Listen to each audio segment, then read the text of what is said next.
Arche Sideres. You are listening to Brothers of the Serpent podcast.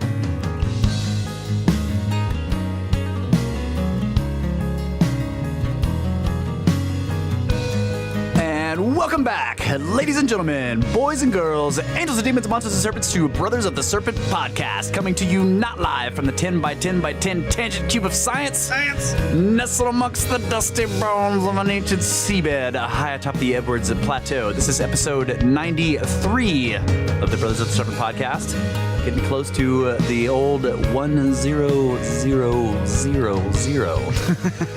About to turn over that third... Yeah. Freaking Tumblr. When we first started this podcast, I was like, name it episode 002. And he was like, why two zeros in front? I was like, because we're going to have like hundreds of episodes, bro. And he's like, dude, come on, man. Like, that's not even going to happen. Here we are, getting close to using that third digit. Yep. Sure gonna glad before we get there. And I'm not doing this by myself. Hello, folks. Pyramids are cool. End of episode.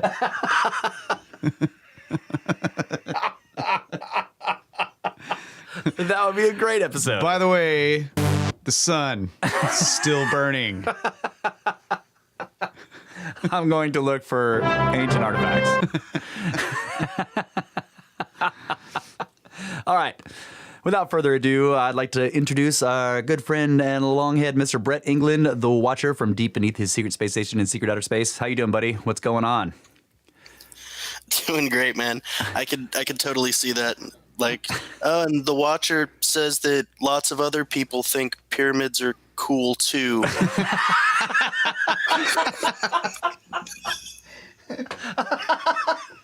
That'd be a great show. And now our report on Missing 411. Hell no. Hell no, no.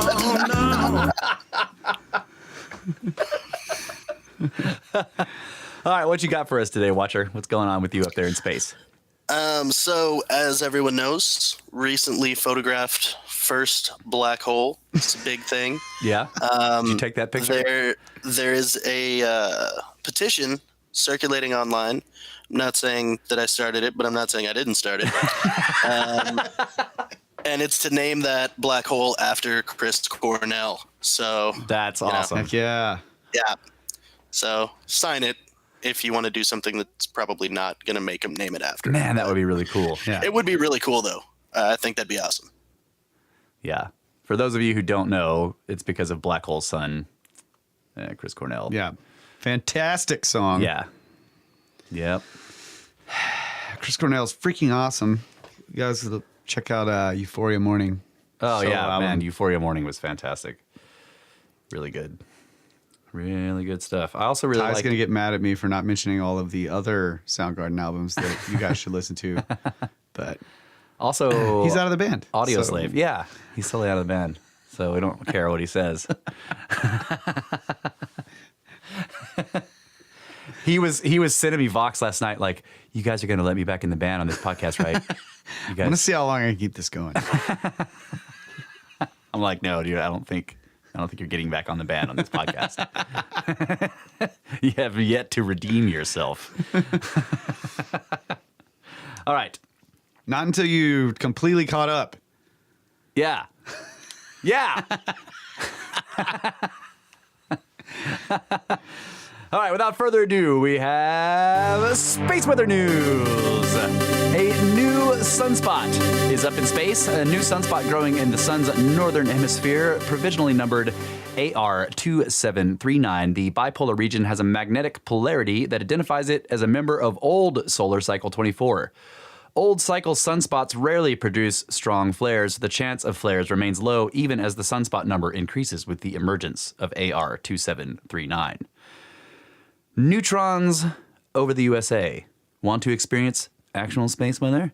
Just step on board an airplane. At typical cruising altitudes, cosmic rays from deep space penetrate the hulls of commercial jetliners, dosing passengers with levels of radiation comparable to dental X-rays. To measure this radiation, spaceweather.com and the students of Earth-to-Sky Calculus have been flying cosmic ray sensors on board airplanes for over 5 continents. Our latest results show something potentially interesting about the continental USA. On April 9th and 11th, we flew neutron bubble chambers, which I want some of those.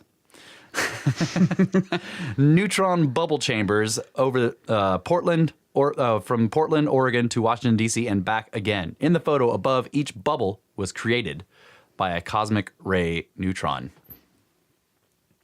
Wow. Isn't that cool? I'll put this on the show notes. It's basically looks like a little glass tube, and it has a clear liquid in it, and there are bubbles floating in it. And basically he's saying that each bubble was created by a cosmic ray neutron. Scriptards have claimed that the bubbles have caused time to space weather news.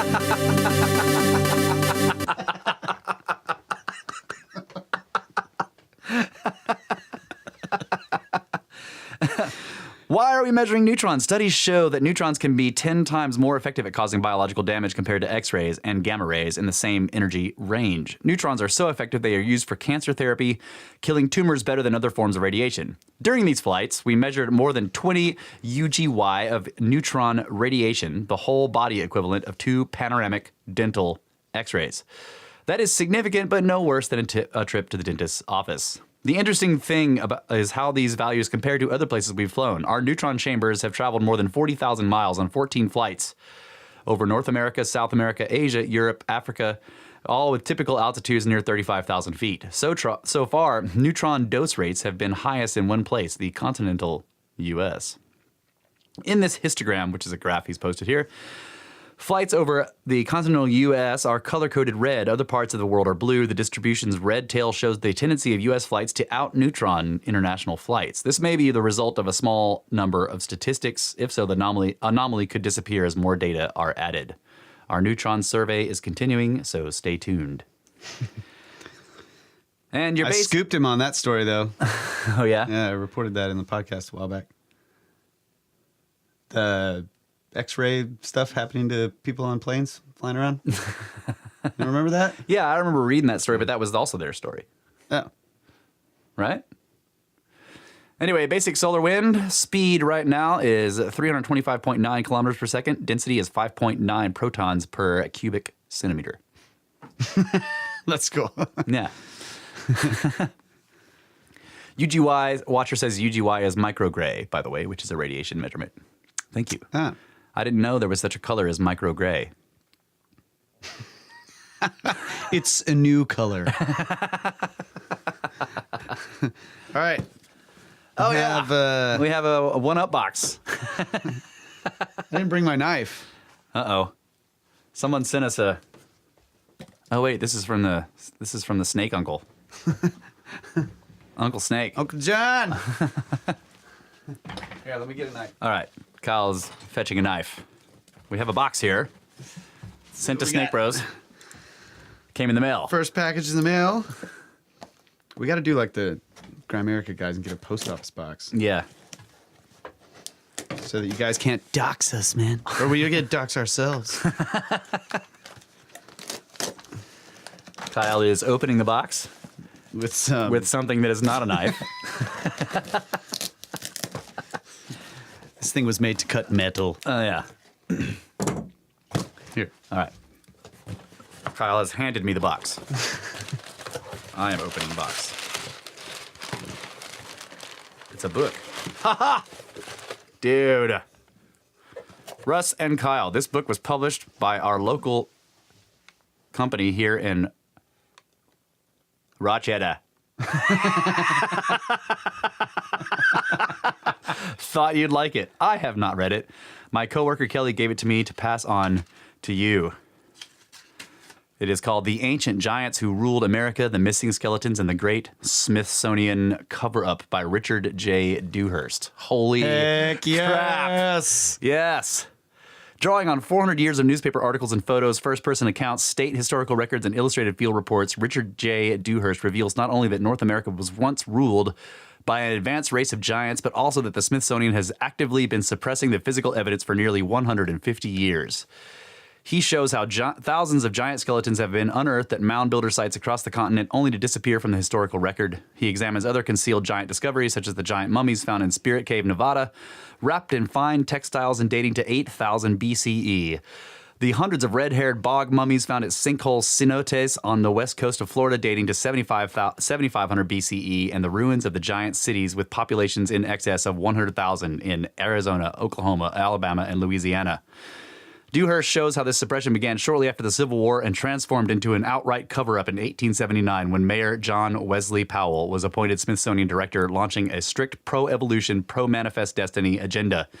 He also reveals the 1920s discovery on Catalina Island of a megalithic burial complex with 6,000 years of continuous burials and over 4,000 skeletons, including a succession of kings and queens, some more than 9 feet tall, the evidence for which is hidden in the restricted access evidence rooms at the Smithsonian. Holy smokes. Wow. Thanks, man. This is awesome. I'm definitely going to be reading this book. Sweet. Heck yeah. More. We'll, Watcher says he has been to Catalina Island. It will create a series of episodes on giants. That's right. All right. Thanks, Uncle John. Yeah, thank you. Anybody else who wants to send us awesome Snake stuff, Uncle. send it to us at our address. You can get it and send it there. It's going to be P.O. Box something sacred number. Right. For now, if anybody does want to send us trinkets or whatever, or books or anything else, you can find me on Twitter, send me a direct message, and I will give you the address to send it to. So we have a couple of user emails that I want to listener. Why do I say user? I don't understand this. Okay, the first one, You of were course, a moderator on freaking forums. That's right. The first one is from the Grand Watcher, called the Golden Calf. He says, 1, remember that the zodiac was the basic structure of ancient religions, and this is in response to the last episode, the first one about the Ark of the Covenant. Remember that the zodiac was the basic structure of ancient religions. The people made a gold calf because Taurus had been the god it was his age. Moses was upset because now Aries was in the sky as it was his age. Thus the blowings of the ram's horn. When Jesus came along, the stories were all about fishermen and feeding crowds with fish. And why did you wait until I typed all this out to make it obvious you freaking knew all this?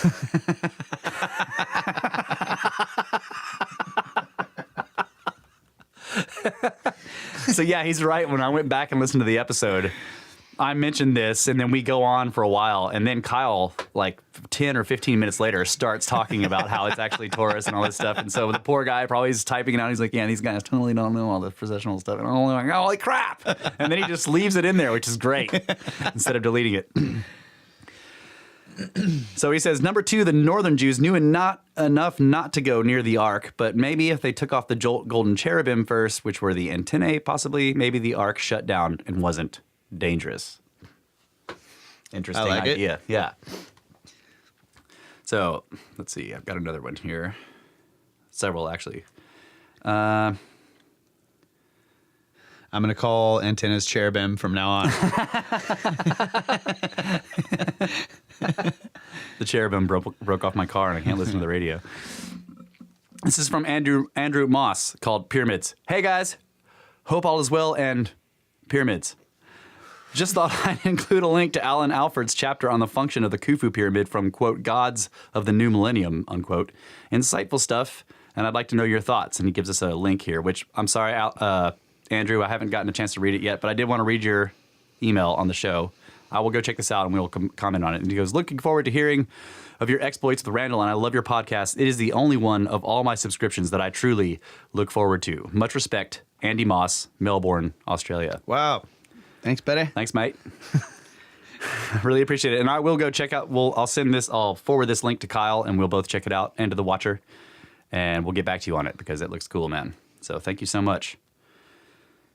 And so John, Uncle John, who sent us the book, also sent us an email. He said, Russ and Kyle, tried to post this right on your webpage, but it asked me for my Google password, of which I do not have. When I tried to go back, it deleted everything I had typed. Damn it, Johnson! So here it is again. Steak Bros, I have a theory about why there was so much death surrounding the Ark of the Covenant. I think when Moses was about to head down the mountain, God said, "Oh, wait, I need to give you my safety features about the covenant thing." So God handed Moses 35 more tablets that he had printed in 7 different languages.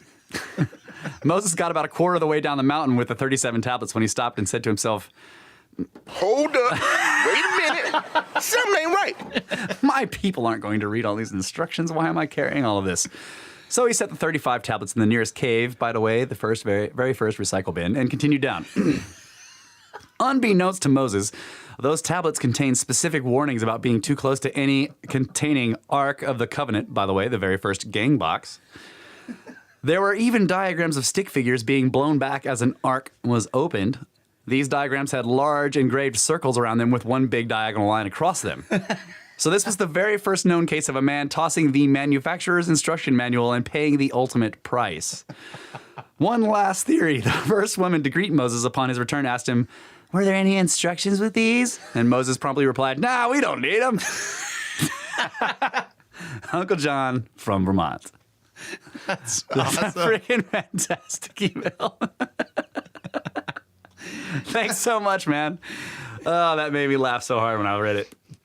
And I'm sorry you had problems posting a comment on the website. Yeah, so the part of the story where he's coming down the mountain and the explains that the text vanishes from the surfaces of the tablets and then they become extremely heavy and he Yeah. drops them and they break. That was just his later excuse. Getting rid of the manual, yeah. 37 different languages. 35 tablets in 7 different languages. And he's like, "We're not going to read these, man." Oh, that's great. All right, that's all I got for the user feedback for this week. So thank you guys so much. We really appreciate the feedback. Keep on sending it. Go to the website. You can comment there, brothersoftheserpent.com. You can also, if you have problems with that, like our uncle did, send us emails at brothersoftheserpent@gmail.com. Or if you, it's way easier to make comments through the pyramid scheme button. Very true. You have pyramid scheme comments? I'm about to check it out. Check it out? We got a couple. Let's see what we got. Okay. No comment, but thanks, buddy. Oh, yeah. That's from our friend, No Comment. And another no comment. Thanks. Thank you. Comments not necessary. Right. Money says it all. All right. I got a couple of stories here. Okay. First one from BBC News website. And I don't have I printed these because I listened to the shows and I think I'm bad. Kyle now has an official stack of stuff in front of him. I It's think great. I'm bad at delivering my news stories on my phone. So I'm trying the printed style, old Yeah. school.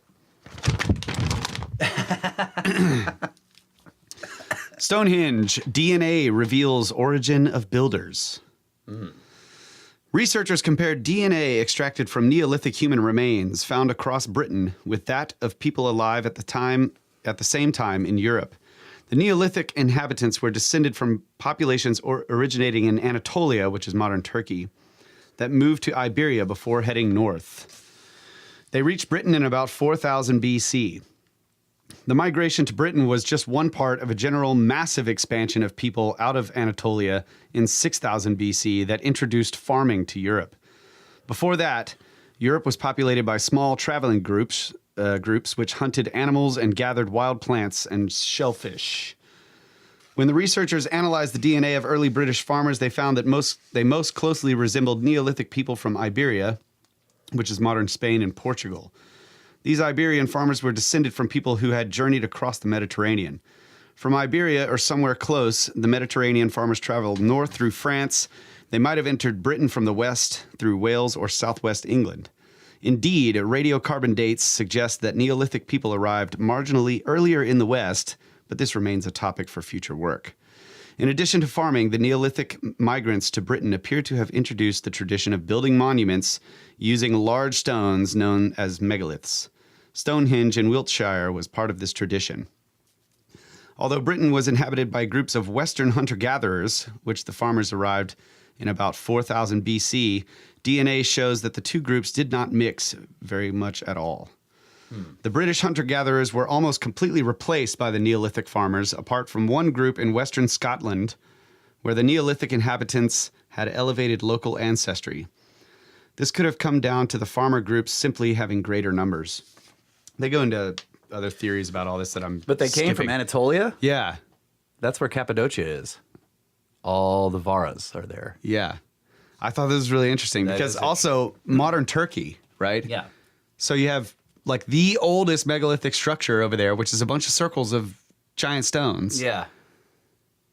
And so they're saying they migrated, they came across the Mediterranean, they went into Spain, Portugal, then they came into Britain somehow, like possibly by island jumping or whatever. Wow. Pretty cool. The study also analyzed DNA from British hunter-gatherers. One of the skeletons analyzed was that of Cheddar Man, whose skeletal remains have been dated to 7100 BC. He was a cheese maker. That's right. He got together with Mac, and they formed the greatest alliance of all time.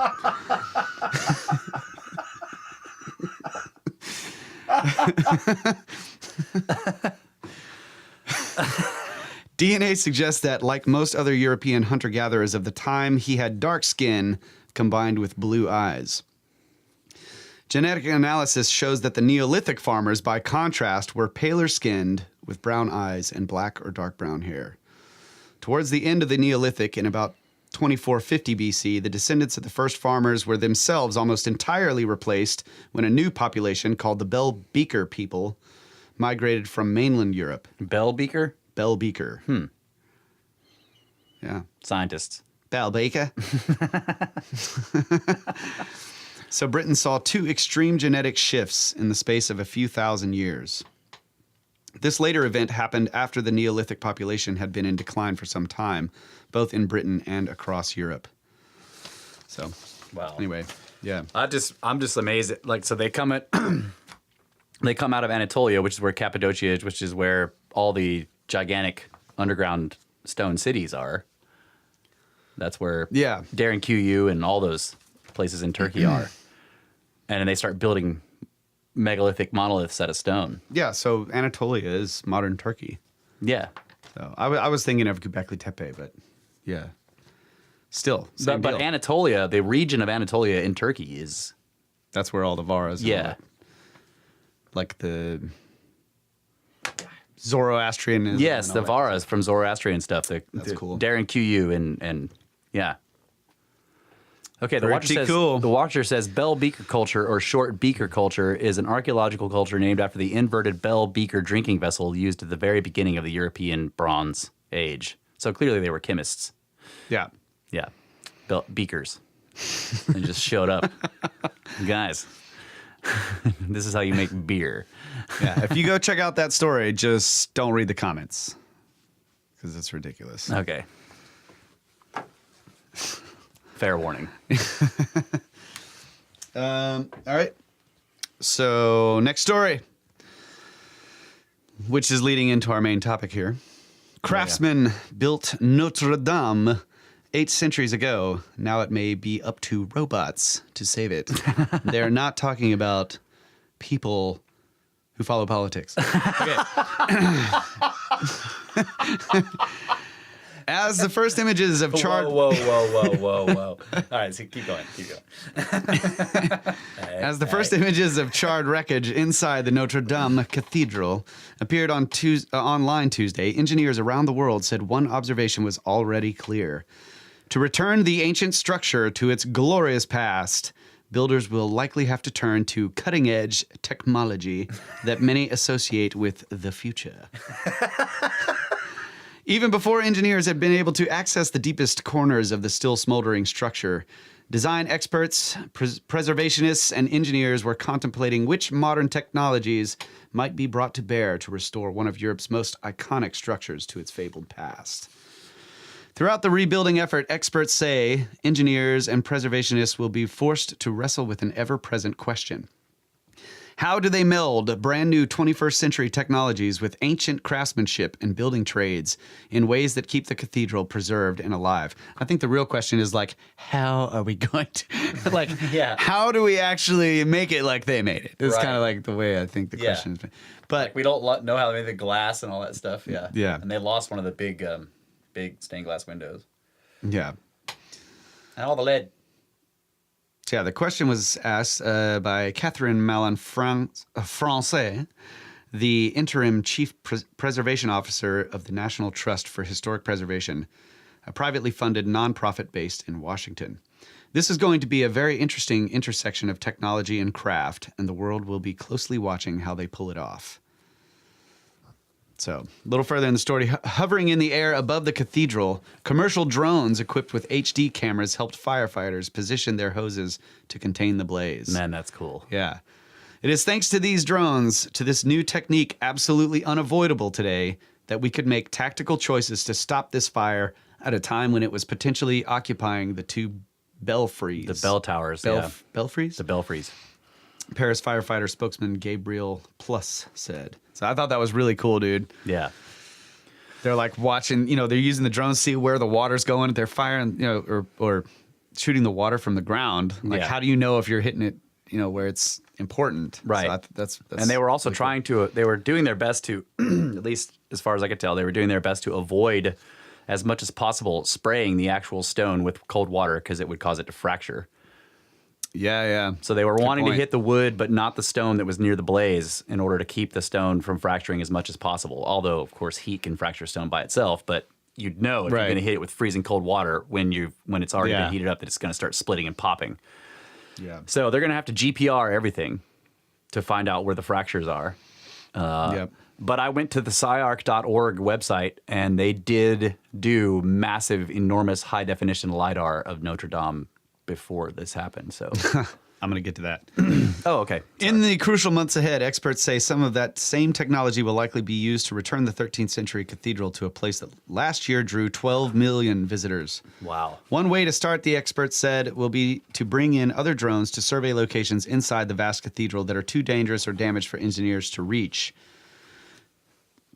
Drones can be equipped with sensors, such as small cameras and laser scanners, that will allow engineers to document fire damage and create highly accurate three-dimensional visions of specific locations inside the church. Visions? Holy shit, I can see it! Oh. Other sensors may be able to peer inside the church's walls like an X-ray and estimate the mineralogical properties and the degree of stress the structure is under. Another method for testing the cathedral's integrity could involve climbing robots to inspect and repair steel bridges. It's possible that much of the 3D mapping work engineers will be called upon to consult already exists. In 2015, Andrew Tallon, an associate professor of art at Vassar College, who died last year from brain cancer, told National Geographic that he'd completed a comprehensive laser scan of the entire cathedral. Yeah. So that's probably what you're talking about, right? Yeah. Experts said Talon's digital techniques could provide crucial information for any rebuilding effort. There's only one problem. It's not entirely clear where Talon's scans, which could be stored on a single hard drive, are currently located, according to The Atlantic. So, video games. A popular video game could also provide another source of digital information about the Notre-Dame. In a 2014 article in the Verge, Caroline Mose, an artist who worked on the video game Assassin's Creed said she devoted 2 years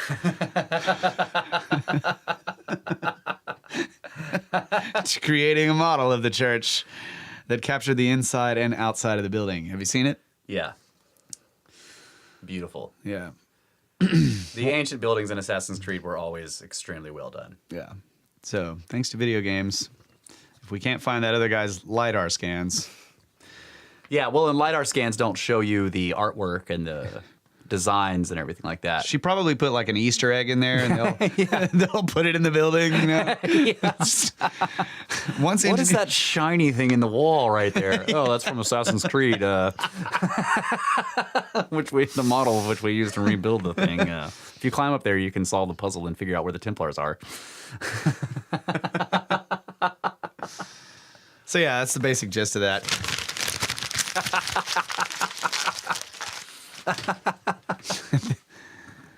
Yeah, those are They're good like stories. trying to figure out all of the ridiculously high-tech modern technology they're going to need to rebuild this thing. But they're like, yeah, you know, butt flappers probably came along and rebuilt the pyramid or rebuilt. Yeah. Well, that's what the Watcher says. He says, no, you need to determine the least technological way possible to do it and then use ropes and grease logs to rebuild the whole thing. That's right.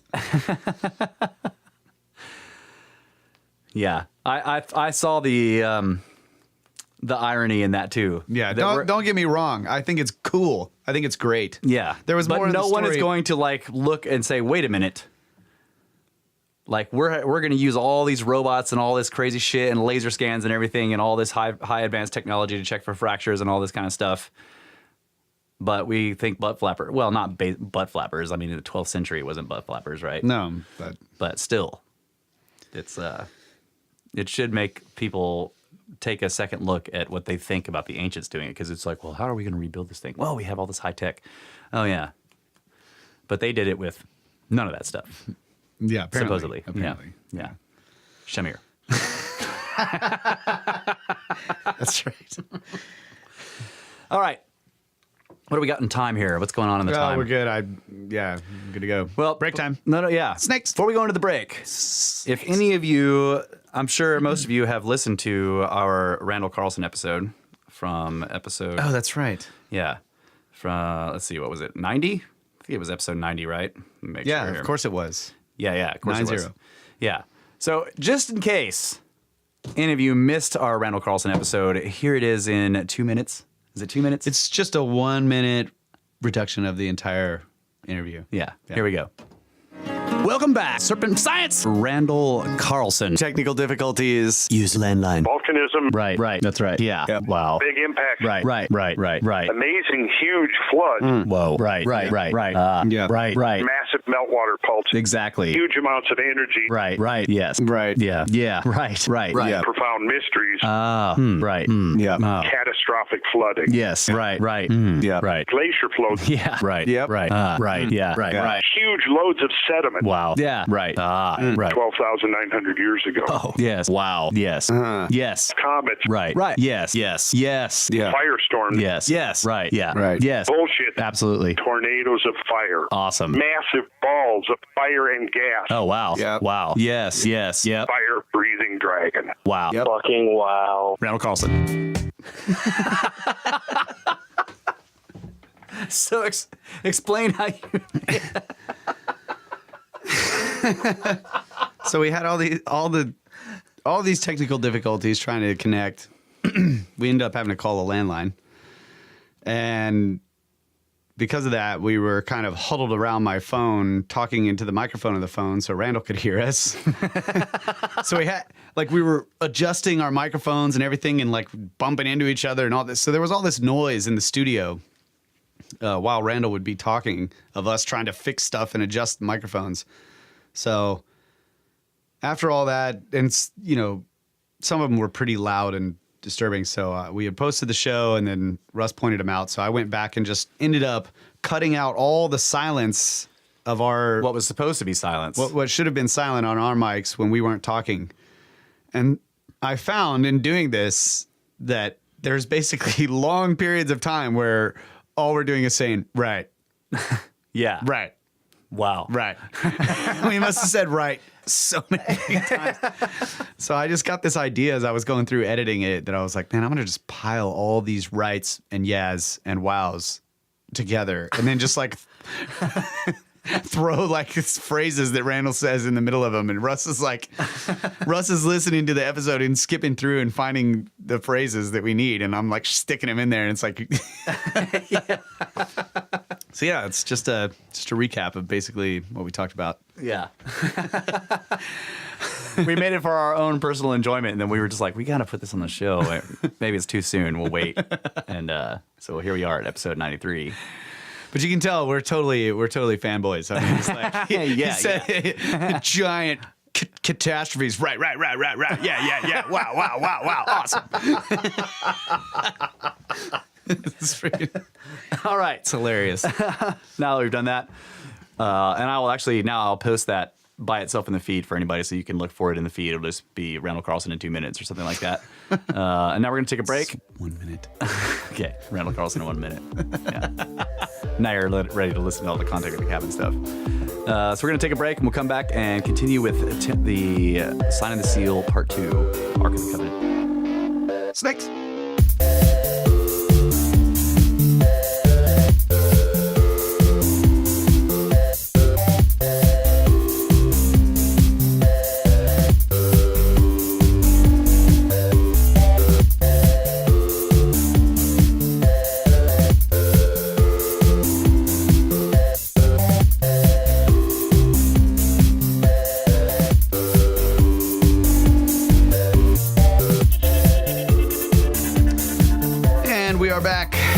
Serpent Podcast in the 10 by 10 by 10 Tangent Cube of Science. Thanks, bros.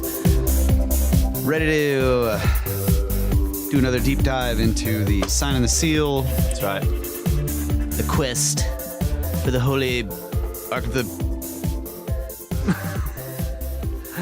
Grail.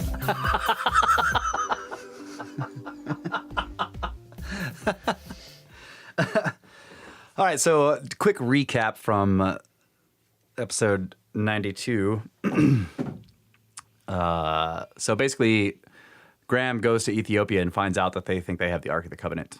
The Christians there think they have the Ark of the Covenant, but there are some ancient Jews there named the Falashas that have very ancient traditions, and so he starts tracing this tradition and finds out that they basically seem to have split off from the worldwide Jewish traditions around the First Temple period, which was a long time ago in a galaxy far, far away. And he goes to Chartres Cathedral in France, in Champagne, and discovers that it has interesting Grail, Melchizedek, and Queen of Sheba and Ark of the Covenant carvings in the north porch. So that leads him on to the Templars.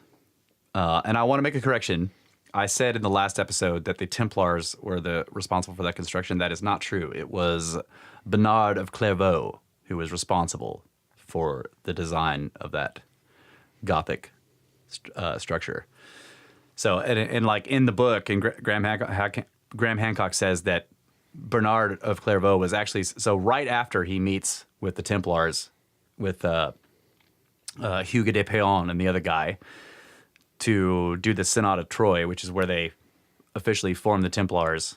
And that's where Bernard suddenly seems to learn all this new architecture stuff. He goes, almost directly after that, goes over there and starts working very closely with the builders day in and day out, talking with them and drawing and everything like that. And they basically build it on his, Direction, under his direction, almost micromanaging it, because it seems that the builders didn't know any of that. He was basically having to give them new concepts of all the soaring architecture, flying buttresses, and all that stuff.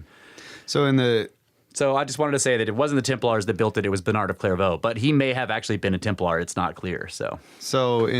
What you had said before was that these 9 guys from France went and closed themselves up in the rock, and then they excavated in there, and then they went out. 2 of them left and went back to France and met up with this guy. That's Bernard. Yes. Okay. Yeah. Yeah. Yeah. So the basic history of the Templars, I've got it here. So they founded themselves in 1119 A.D. This is when they basically went to Jerusalem. Right. Official recognition was in 1128 at the Synod of Troy. That's when the 2 of them came back after having been digging under there for 7 years or whatever. They come back. They have the Synod of Troy, which is where they meet with Bernard of Clairvaux. They write up the articles of whatever you call it for their order. Initiation. Yeah, of confederation, whatever you would call it. And the rest of their basic history, the Templars fell not much farther along, Friday the 13th, October of 1307. So they weren't around for very long. That's 200 years?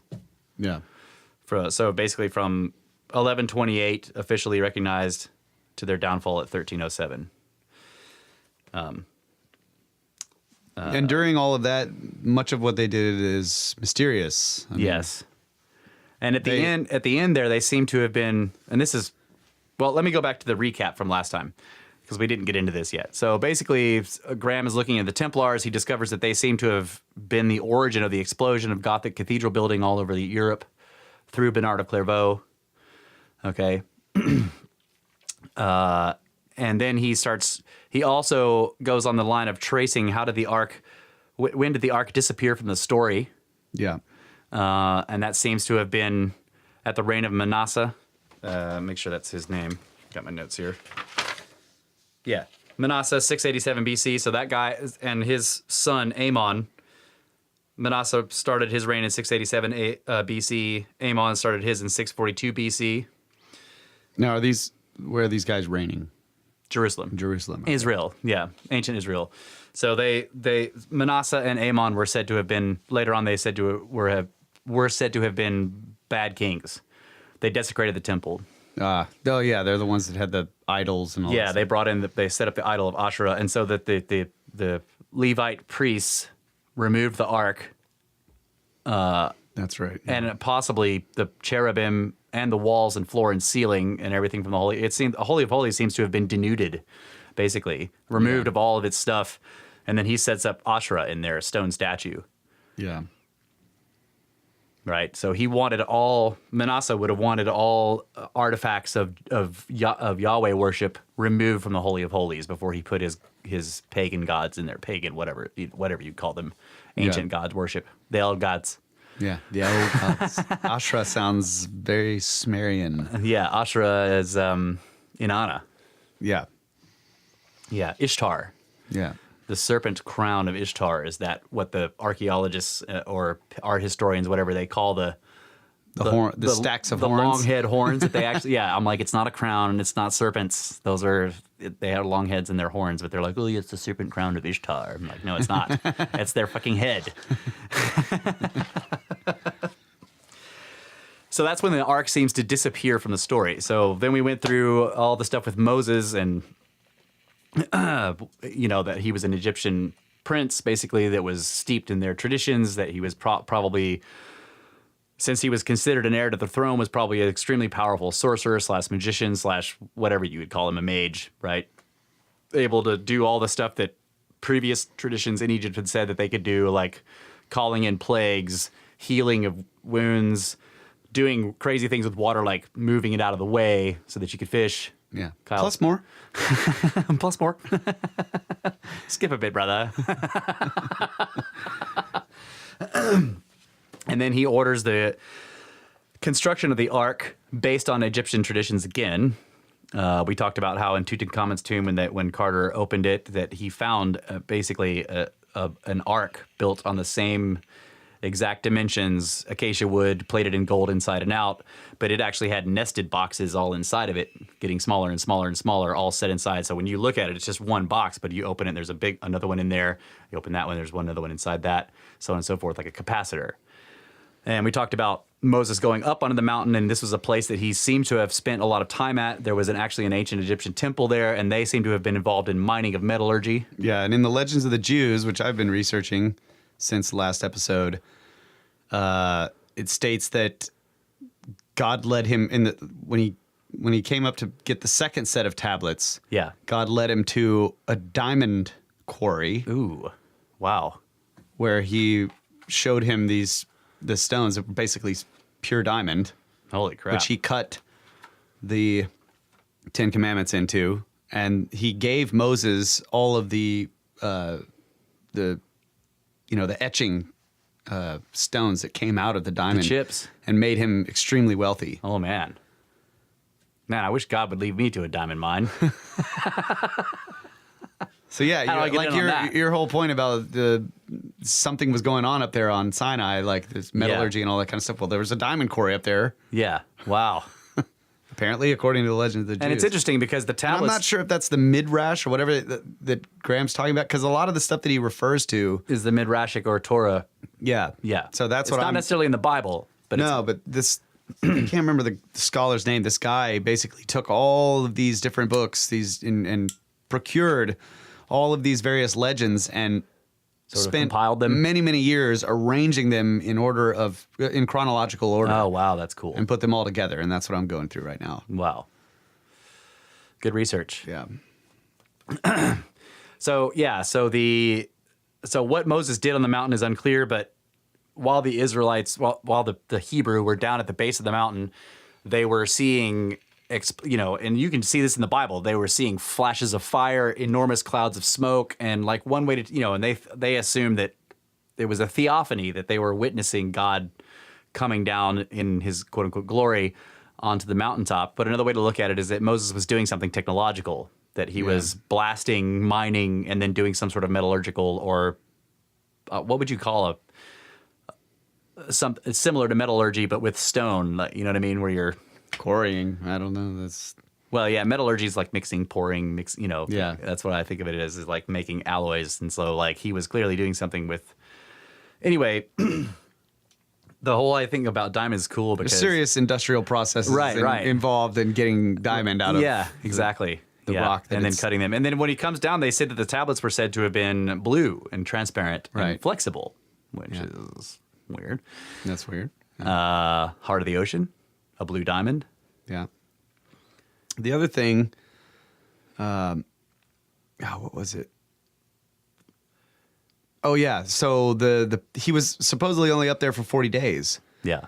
But again, in the Legends of the Jews, it says, like we were talking about, well, they thought he was dead, right? Right. They're they like, thought he was never coming back. Yeah, went up there, the whole mountain exploded, and they're 40 like, well, days, they're like, all right, build the golden calf. Yeah, break out the calf. Well, in the Legends of the Jews, there's actually a conspiracy that happens where apparently the, Satan or whatever, a demon or somebody impersonates some situation to claim that he had died, or makes I can't remember exactly what the details were, but he basically provided evidence that Moses had died. That's interesting. So it was a huge conspiracy. Yeah, everything is. Okay, what the Watcher says, anyone who carves gems, engraves marble, does other work with precious stones, that is called lapidary work. Ah. I think that's how you say that. Lapidary? Lapidary. I don't know how to say it. Lapidary. Thanks, Watcher. Oh, and he also says, if Egyptians had a diamond quarry, that might make boring granite easier than doing it with sand and ropes. However, the standard model says they did it, or however the standard model says they did it. That's true. Yeah. Diamond edge saws. Still operated by hand. Zhoopa, zhoopa, zhoopa. All right, so where else were we? Yeah, so basically we had the idea that maybe that the Ark was a technological device. We went through a whole bunch of the legends about it being destroyed, or about how it just killed people. It never seemed to raise people from the dead. It didn't change the weather. It didn't heal people of their wounds. All these things you expect from Grail style magical device. Just take a sip from the Grail and it heals you, give you everlasting life. We'll raise you from the dead, so on and so forth. The Ark was actually it just killed people and shocked you to death or something, and made a bunch of women in one guy's family have sextuplets right in 2 months. Right. Yeah, and would sometimes lift its bearers off the ground. In one case, flung them about so violently that they died. They had to wear hazmat suits to carry it. It's the people like Moses, later Joshua, were aware that it was deadly and would tell everybody to stay away from it. There was a story of Joshua saying, everybody keep 1,000 cubits back from which a half a mile or whatever, to go down to Jericho. So we went through all the stuff about how the Ark seems to be a deadly but machine-like artifact of some kind of technological. And the guy who he commissioned to build it had some idea of this, which in the Legends of the Jews, it doesn't really state it clearly he knew it was technological or anything like that. But Moses wanted him to designed the chamber that it was going to be kept in first. And he was like, no. Oh. I don't want to build all that and then build this thing and then have to redesign that because something's wrong. So and Moses was arguing with him about it. No, this is the way we have to do it. And the guy finally convinces him dude, I need to build the Ark first. Right. So that I know how to build the chamber to hold it. Right. Like the containment, right? Yeah. That's the way I kind of interpreted that. That is cool. Yeah. 'Cause, I mean, if you knew the dimensions, you could build a room to put it in. That's not Yeah. hard. Right. There was something else If that you was knew making him. if you knew that it killed people from 15 feet away, you need a 30 by 30 by 30 cube. Exactly. That's right. So let's see. I have some bookmarks here. I want to read this brief thing about Solomon and the temple that Graham Hancock puts in the sign. And most of the vast majority of the data that we're getting for this whole series, these whole two shows, comes from the Sign and the Seal by Graham Hancock, which is about the Ark of the Covenant and his quest for it. So 365. Okay. According to scriptures, this is from the book, Solomon had later, quote, turned his heart away his heart after other gods, unquote, and had worshipped with particular enthusiasm Ashtoreth, the goddess of the Zidonians, and Milcom, the abomination of the Amorites. Okay. Because of this tendency to apostasy, I find it difficult to believe that the monarch whose legendary wisdom was said to have excelled all the wisdom of Egypt had ever really held Yahweh in especially high esteem. And for the same reason, I did not think that he had been paying metaphysical tribute to the omnipotence and omnipresence of the God of Israel when he had expressed his doubts about the ability of the temple to, quote, contain, unquote, the ark. On the contrary, it seemed to me that when Solomon had uttered these curious words, he had been giving voice to genuine fears of a pragmatic nature rather than of a spiritual nature. Might not the sacred relic still break free, even though it was anchored now to the very foundation stone of the world? Might not the unpredictable energies pent up within it still be sufficiently potent and dangerous to burn through the thick darkness of the Holy of Holies and to destroy the great house that had been erected around it? There was, I felt, a real sense in which the temple appeared to have been built less as an earthly palace for a dearly beloved but incorporeal deity than as a kind of a prison for the Ark of the Covenant. Within the Holy of Holies, above the two cherubim that faced each other across the relic's golden lid, Solomon had installed 2 additional cherubim of giant size, grim guardians indeed, with wingspans of 15 feet or more, all covered in gold. Meanwhile, the Holy of Holies itself, the purpose of which the Bible states explicitly, had been to, quote, contain the Ark of the Covenant of Yahweh, unquote, had been a perfect cube, 4 square and immensely strong. Measuring 30 feet long by 30 feet wide by 30 feet high, its floor, its 4 walls, and its ceiling had been lined with pure gold, weighing an estimated 45,000 pounds, and riveted with golden nails. Nor was this golden cell the only feature of the temple's construction that caught my attention. At least as interesting was the pedigree of the craftsman, a foreigner who had been called in to complete all the other metalwork that Solomon had required, and that is Hiram, which we talked about before. Hiram of Tyre, who was the guy who made the pillars. Joachim and Boaz. Yeah. So we talked about those pillars and how in the Masonic legends they were said to be hollow. They were made of bronze.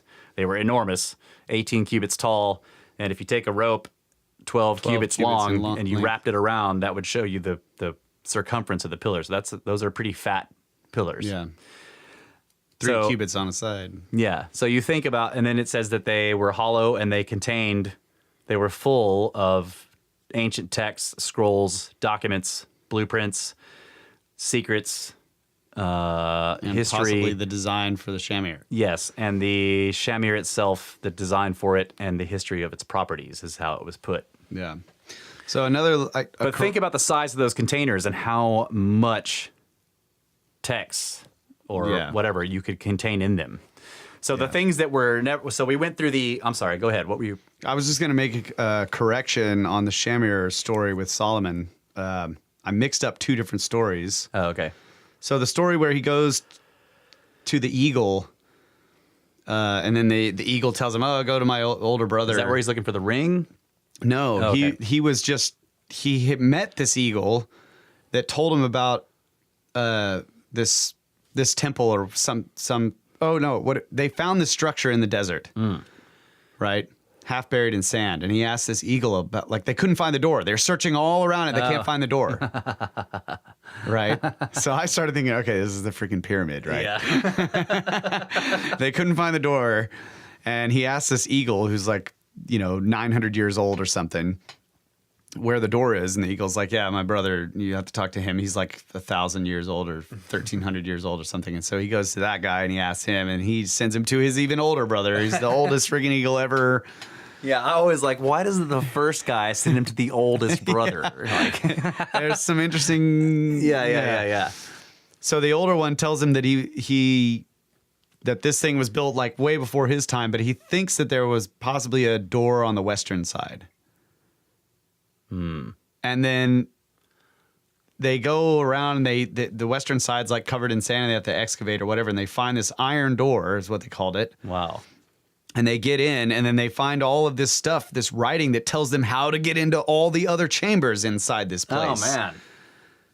Wow. And so they go through this whole building, like, and they find these people basically. Like, I kind of feel like this part of the story is a little weird, but the message from the people who had built the temple was that same message about the hubris that ended up taking them down. And that they were all starving and they were the greatest people ever, blah, blah, blah. And then things started to go bad and the water dried up, and then they started grinding. They were starving and they started grinding pearls into dust to try to eat.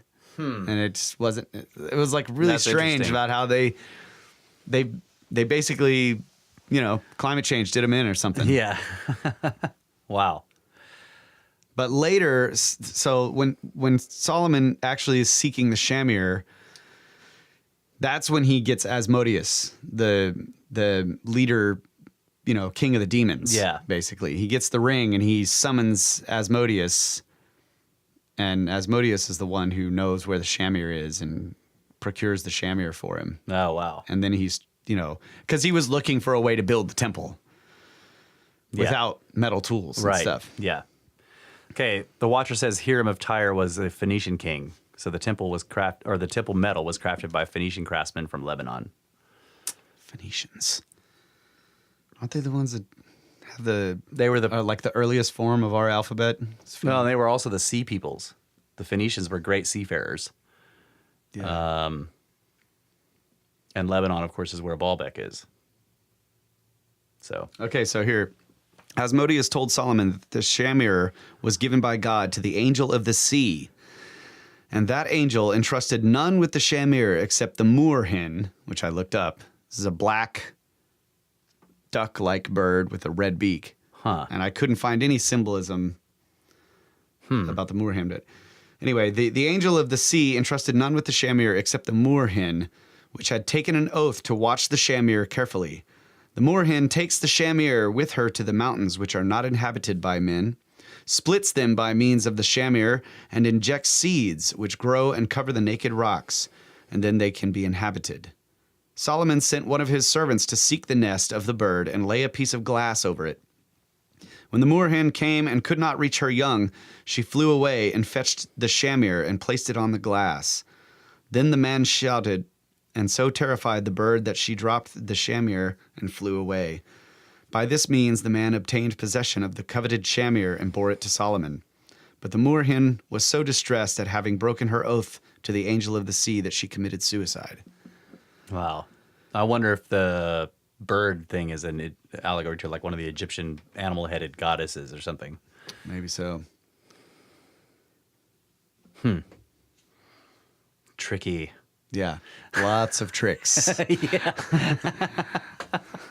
Yeah. So that was moorhen symbolism. Like Yeah. Yeah, if you guys figure it out, let and us I was know. like, duck, duck, go. Come on. You're like, ugh.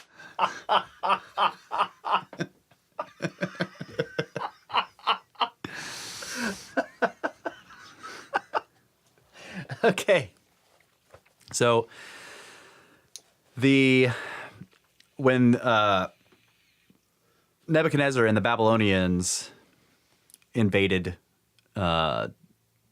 Israel, Canaan, and went all the way into Jerusalem and raided the temple, burned it down, and took all the stuff out of it, they don't seem to have taken the ark or the giant cherubim or the big pillars or the walls, floor, ceiling, and nails of the Holy of Holies. Those seem to have been gone already. And so when we were going through this last time, we determined that that was because these two, quote unquote, idolater or abomination kings of Israel had previously gutted the Holy of Holies to put their idols in. So when Nebuchadnezzar comes back and raids the place, None of that stuff is there, yeah. he gets all these other treasures, which are actually depicted in art in various places in Syria or something like that. I can't remember exactly where they are, but I've seen pictures of them where they're carrying the menorah, the 7 candlestick thing, and other known quote unquote sacred furniture or artifacts. But the ark is like conspicuously absent. Right. So we had gone from there to Graham Hancock trying to track so he's like, okay, so it disappears before then from the story. But the problem is when he was looking at the Kabrana Gast, which is the book of Ethiopian legends that talks about the ark coming to Ethiopia by way of Menelik, right? So Queen of Sheba hears about Solomon, travels to Jerusalem to meet Solomon. They conceive a child. She finds out she's pregnant 12 weeks later. She comes back. She conceives Menelik, whose name means son of the wise man. When he becomes of age, 18 or 20, he goes back to meet Solomon. Solomon loves him. They hang out. Solomon's showing him all of his secrets in his libraries and all this kind of stuff. And the other patriarchs of Israel get upset that Solomon is treating him with such favor. They demand that he goes home. Solomon, being the, extremely fair guy that he is, we'll cut the baby in half to give it to you. He says, fine, I'll send him home as long as all of your firstborn sons go with him as his, go with him as friends or whatever. They agree to this. Menelik and these guys leave, and they're coming back to Ethiopia by following the Nile. And when they get part of the way, they get into Egypt or something. The 2 of the other boys, the firstborns of Israel's patriarchs, say, by the way, Menelik, we stole the Ark of the Covenant. And he's like, oh, cool. Yeah. Well, if God allowed you to steal it, then it must have been meant to be. Right. So let's keep going. Let's keep on going, guys. Woohoo! So they bring the Ark back. That's the story in the Kabrana Gast, which is the Ethiopian legend. So the problem is that looking at the Falashas of Ethiopia, these ancient Jews of Ethiopia, and when their traditions seem to have, where they come from, or when they seem to be cut off from the rest of the Jews, and when the Kabrana Gast and other other archaeological evidence show that these people arrived in Ethiopia, and then when the Ark itself seems to disappear from the story, there's a big gap of about 200 and something years. And Graham is sort of stymied by this until he realizes, by talking to an old Falasha who lives in Israel at the time of the book writing, because a bunch of them had been immigrating from leaving Ethiopia and going to Israel under the law of return. He talks to this guy, and this guy tells him that his ancestors, and he tells him that the whole Menelik story is just a legend, but that the Ark did go to Ethiopia, and it went there by a bunch of priests who left, and that they actually settled in Egypt and lived there for a long time on that island or whatever. Yeah, and so built Graham, a temple there. Right. He tells him that they lived in Aswan. So Graham goes back to Egypt, and he's asking one of the archaeologists, he's like, is it possible that there's a Jewish temple in Aswan? And she's like, oh, yes, of course there is. I mean, it's not in Aswan proper, but it's only 200 meters away from it or something like that on the river on this island called Elephantine. And he's like, holy shit. So he goes out there, he goes to visit. And I want to read this because I've bookmarked this in the book. It's under 431. Let's see. What do we got for time here? Yeah, we got time. Okay. This section is called Indiana Jones. After a short felucca ride to Elephantine, I was shown to the building on the island's west bank where I was told, quote, the Germans lived. I made my way to the front door, knocked, and was admitted by a Nubian manservant wearing a red fez. You ever gonna do it without your fez on? Without questioning me, he led me along a corridor into an interesting room, the walls of which were lined from floor to ceiling with wooden shelves loaded with broken fragments of pottery and other artifacts. Then he turned to go. I coughed. Excuse me, I'm looking for a Mr. Kaiser. Could you call him, please? The servant paused, favored me with an inscrutable stare, and then left without saying anything. 5 minutes or so passed, during which I stood dithering in the middle of the floor, and then Indiana Jones appeared in the doorway. or rather, not Indiana Jones himself, but a Harrison Ford look-alike. Wearing a Panama hat at a jaunty angle, he was tall and muscular, ruggedly handsome, and gimlet-eyed. Clearly, he had not shaved for several days. I resisted a strong urge to exclaim, "Mr. Kaiser, I presume." And I asked much less theatrically, "Are you Mr. Kaiser?" "No. My name is Cornelius von Pilgrim." He advanced towards me, and as I introduced myself, he extended a strong and suntanned right hand for me to shake. "I'm visiting Elephantine," I explained, "in connection with a project of mine. I'm interested in the archaeology of the temple here." "Uh-huh. Yes. You see, I'm investigating a historical mystery, the loss of... the disappearance of the Ark of the Covenant." "Uh-huh. Do you know what I mean by the Ark of the Covenant?" By now, Cornelius von Pilgrim's expression could only be described as glazed. "No," he replied curtly in answer to my question. "You do speak English, do you?" I asked. I wanted to be sure. "Yes, quite well." "Good. Okay, then. The Ark. Now, let's see. You know about Moses, right?" A faint nod. "And the 10 Commandments carved on tablets of stone?" Another nod. "Well, the Ark of the Covenant was the chest made of wood and gold that the 10 Commandments were put in, and I'm looking for it." Cornelius von Pilgrim did not seem to be overly impressed. Then he said, without the slightest trace of humor, "Aha, like Indiana Jones, you mean?"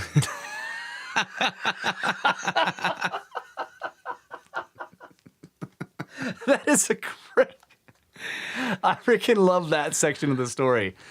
Anyway, the guy they become much more friendly, and the guy opens up to him and explains what they're doing there, and that there is a temple there, and he takes him up to show him the sights and everything.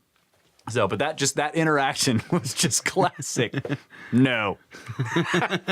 "You do speak English, don't you?" "Yes, quite well."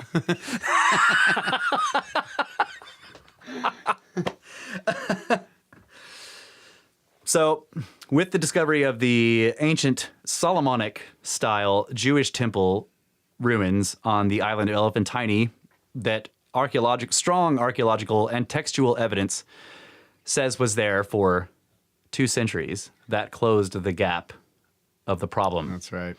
Okay, so that's about it for the recap, except for one other thing, which we will get back to when we come back after this break. Snakes. Snake!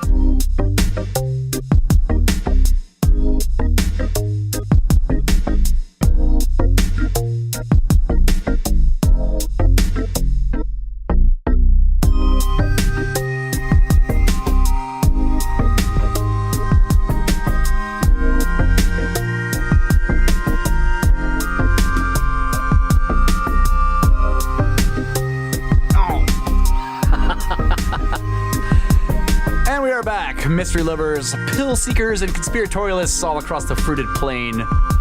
This is Brothers of the Serpent podcast, coming to you not live through my new microphone. Paperweight. Yeah, we won't talk about that. So where were we? Well, I don't know where you were going. No, you were going to Ethiopia. Oh, that's right. We ended with the Elephantine. Close the gap with the Elephantine temple. That's right. Okay. So I want to take a step back for a minute here, and then because I failed to do this on the last episode, and I think we should just give this overview of the Templars themselves. So founded in 1119, official recognition 1128, Synod of Troy. They fell Friday the 13th, October 1307. So when this happened, what happened was Pope Clement V basically sent out a papal something, but it was secret, basically. But he sent it to all the kings of France, England, Spain, Germany, Italy, Cyprus, Scotland, and other places. Anywhere he had sway, with orders to, on October the 13th, Friday of 1307, to suddenly and without warning round up every Templar that they could find. And in France, 15,000 men were rounded up by the end of the day. And over the next year, they were tortured horribly and accused of all kinds of ridiculous things. And then eventually most of them were burned at the stake. Yeah. Accused of worshiping Baphomet. Yeah. And various other ridiculous things. But what's, and including the burning at the stake, was the Grand Master at the time, Jacques de Molay, which is, I think, how you say it. He's a French guy. And he was definitely burned at the stake. And there's a whole bunch of conspiracy stuff that goes along with the ending of the Templars. But the king of France at the time, Philip something? Unknown. He was, he really, what he wanted, and he was actually, he went and met with the Pope, and there were other things going back and forth, but basically this king of France wanted to destroy the Templars in his country, and what he really wanted was their wealth and their properties. He had enormous debt to them. Okay. Yeah, King Philip of France. So by the end of the day, basically, they basically just split up. Philip got all their wealth, raided all their places, their temples and everything, got all the freaking... And what I want to point out, because people talk about how, you know, the Templars were greedy and, you know, they had these banks, and so Philip goes and just takes all their wealth or whatever. But what he's really actually doing is stealing the money from everybody who had deposited money in the Templar banks, right? Yeah. But he does not care. Like, you know, most monarchs, there are very few monarchs give a crap about that. So if you had deposited money in a Templar bank, you were SOL. Philip took it as though it belonged to the Templars and then divided up all their lands and their wealth, quote unquote, their wealth, even though it actually belonged to who knows how many tens of thousands of people, because they had deposited in their banks as being really safe thing to do with your money. So he bankrupted and destroyed the economy of, he bankrupted who knows how many people and basically just devastated the economy of France at the time and just divided up all the wealth between the noble people, which is where he really thought it belonged. Yeah. Okay. So I find that whole part of the story to be just absolutely despicable. Not necessarily because, I mean, in part because of him thinking he could steal money from the Templars, but really what was happening is he was stealing money from everybody who had deposited money in their banks. And that I just find that to be particularly grating. Yeah. So, but two interesting things. One is that in Scotland, Robert the Bruce, who was King of Scotland at the time, didn't really care. He was busy fighting the war against England, which he won later at the Battle of Bannockburn, right? Yeah. Isn't this the... This is after Braveheart, right? Right, Like yeah. the whole I don't want to lose heart! Yes. That guy. Yes. After William Wallace died, or was like Robert the Bruce, in the Braveheart story, like Robert the Bruce takes part in this betrayal. Yeah. You know, he's being counseled by his father. Yeah, the because leprous. his father's like, hey, you can gain power if you go through with this because England's gonna win. And yeah. so he basically, against his better judgment, goes along with the plan to betray, the ultimate freedom fighter, William Wallace. And then after that happens, he realizes like that was stupid. Yeah. Screw you, father. Yeah. And then he turns around and becomes the. I want to fight as he did. That's right. What did he say? That changed his life, basically. Like because that betrayal was awful. All leading up to it, he kind of like whenever he would hang out with William Wallace, he would just be like, man, like he's right. Yeah. But then he would hang out with all the nobles, and then they would convince him that this was a bad choice. Yeah. It's bad. But so he was being pulled in all different directions, and finally, after the betrayal and after he watched what William Wallace went through, he was just like, screw it, man. Yeah. Screw those people. Yeah. Freedom. Right. And he became their new leader. Right. And he won That's the right. Battle of Bannockburn and defeated the English so soundly that that it secured his country's They won freedom, their freedom, for yeah. hundreds of years. So what's fascinating is that all that was happening at the same time the Templars were being destroyed everywhere else in Europe. Number one, he didn't really care, right? He was a Catholic, quote unquote, good Catholic. So it seems like he made a token effort. He arrested 2 Templar knights. You know, he basically went to their house and was like, "Come on, guys, let's go downtown, and let's have a chat." And they went downtown, and he was like, "You guys worshiping Satan?" And they're like, "No." And he's like, "Okay, get out of here." Basically, it was just like he didn't do anything to them. But then what's interesting is that he seems to have secured their assistance, major assistance, in the Battle of Bannockburn, because there are historical references to a large contingent of knights fighting behind the banner of the Equal Armed Cross at the Battle of Bannockburn. Right? So they knew by the time the battle occurred that their brothers had been devastated, and They were like, we better fight for freedom right now. Right. And so he was like, "Look, they're arresting you all over the country. Here's the letter." He probably showed it to him. I'm just guessing. He probably showed it to him, and he was like, "Help me fight." And they're Yes. like, "Okay." Oh, man. Sequel. Come on. Yeah. So the Templars seem to have helped, and they won. And it was not too long after that, I can't say exactly when, I don't have the dates in front of me, but not too long after that Robert the Bruce himself began he started the Scottish Freemasonry. Scottish Rite. Yeah. Right. What's now known as the ancient Scottish Rite of Freemasonry. Okay. So, and he was a Freemason himself. So I find that fascinating because there's this connection between, and so in somewhere else, I can't remember where it was. It was Portugal. Maybe it was Portugal. Portugal was the other place where the reigning person at the time, the king, I can't remember if it was a king or whatever, whoever it was at the time, they weren't really concerned with they didn't really do anything to the decree. Right, with the Templars there. And so those Templars became the Knights of Christ. Okay. So from this point in the book forward, Graham is looking for what were the Knights of Christ doing, because what's fascinating is like all of the earliest forays of European interests into Ethiopia from 1300 AD forward, after the fall of the Knights Templar, were Portuguese. Okay. And remember that Portuguese were doing massive exploring of the ancient world. Not of the ancient world, I'm sorry.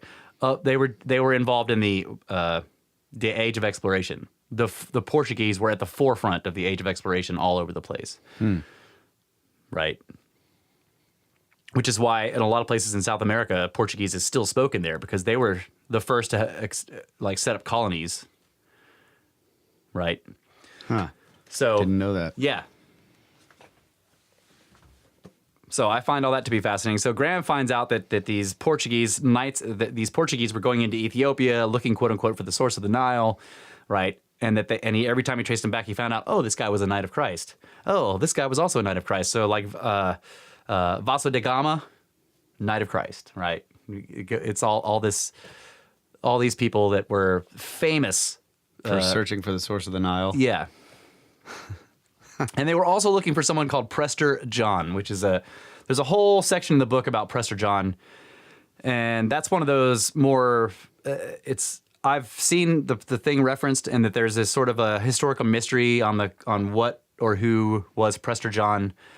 And it's basically like when you look into it, you discover that, okay, a lot of these European powers suddenly became, I don't know if enamored is the right word, but they suddenly became aware, so basically a letter was received by a whole bunch of European powers that was said to have been sent by somebody named Prester John, who was a quote-unquote Christian monarch or emperor or something. He ruled a country, and he was Christian, and the letter itself was just bragging about it, and he was not an European power. So they were all of a sudden like, wait a minute, there's a somewhere in India or possibly in Africa, there's a Christian nation, and when you read the letter, it's just full of crazy claims that they have dragons and sea serpents, and like that they have like 50,000 chariots, and they're carried by enormous tusked, like elephants, basically. But you go through it, and it's like a lot of it seems to be like, r/I am very badass, right? It's just like a whole bunch of bullshit. But there's this fascinating little, let's see, where is it? I got it in here. Yeah, so page 11.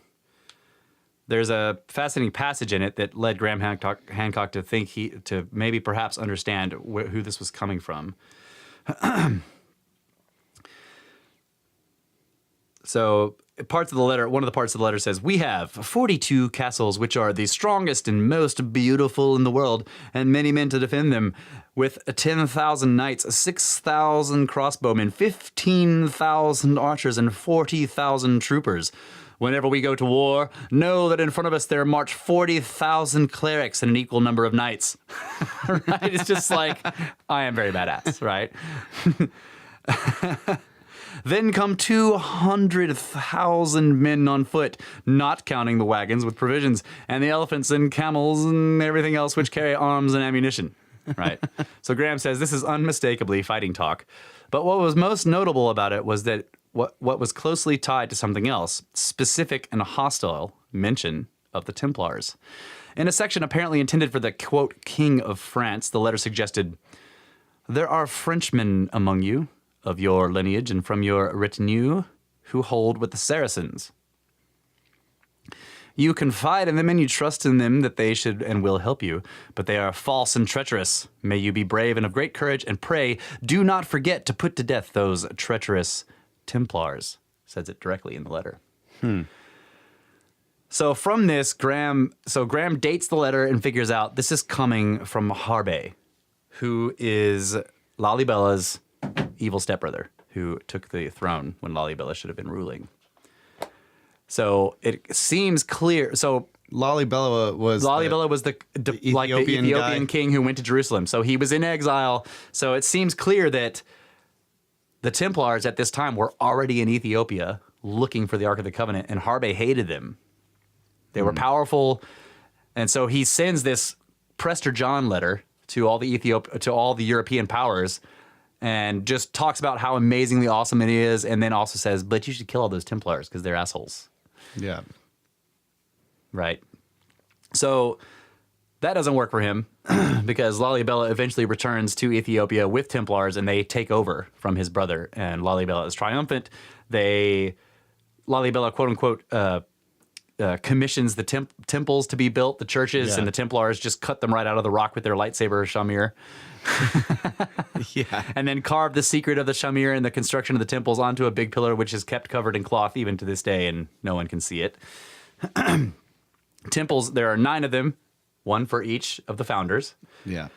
And they are all monolithic, and they are all connected to each other by an enormous labyrinth of catacombs and tunnels beneath the solid stone of the mountain, which is volcanic rock, by the way, basaltic. It's crazy.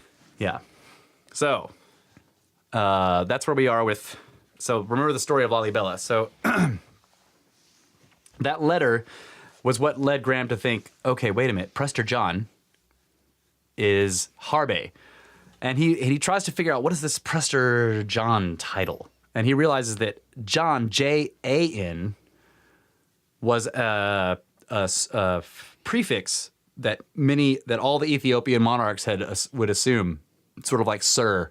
Yeah. John, Jan, right? And Prester was because all of the monarchs also were, quote unquote, initiated into the rites of priests. So they were John priests, Prester, John. So you get the syntax wrong, you mix it up, and you get Prester John, and then you Europeanize it or Englishize it. And instead of, Preste John, you get Prester John. John. Right, yeah. So some etymological stuff there. Yeah. That's crazy.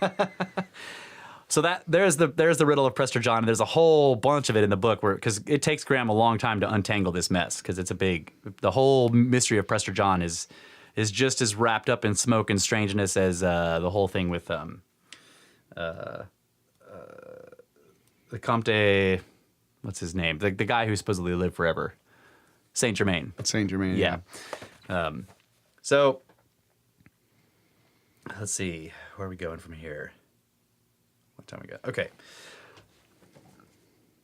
So at this point, we've figured out that the Templars had gotten into Ethiopia. They had helped Lalibela take his throne back, and now they have access to the Ark. We read a few things, or I've mentioned a few times that there was an Armenian that came and was actually shown the Ark, and at the time when he was there, which is before the Templars were destroyed, he said that the actual Ark of the Covenant was brought out 4 different times a year in these enormous ceremonies, and that it was carried by 4 white men wearing the equal arm cross that had red and gold hair, right?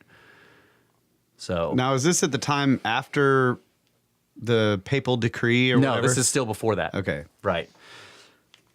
So the papal decree comes, it's about like 130 years. Like, I know you were given just a sort of synopsis of the Templars there, but I just wasn't sure like where we are in the Right. So Lalibela stuff happens while they're still in Jerusalem, and they got kicked out of Jerusalem within 70 years of going there. So because that's when the Crusaders lost the city again, right? So the Templars actually get into Ethiopia with Lalibela soon, within a few decades of their formation. Yeah. Okay. So I just want to say there's this interesting part about Moses, like just going back again to the significance of Ethiopia in all of this. Like, why Ethiopia? There's the whole, Queen of Sheba deal. But way prior to that, when Moses gets basically flees Egypt because he kills the guard or whatever. Yeah. He ends up going to Ethiopia to escape. Like, that's the first place he goes. And when he arrives there, there's this king, King Kikanos, Kikanos. And he's like, they're laying siege to some city. They're in the middle of a war. And Moses goes there and helps him and befriends the king, and the king loves him and makes him commander-in-chief of the army while they're sieging this city. Wow. And then they're doing this for like 9 years.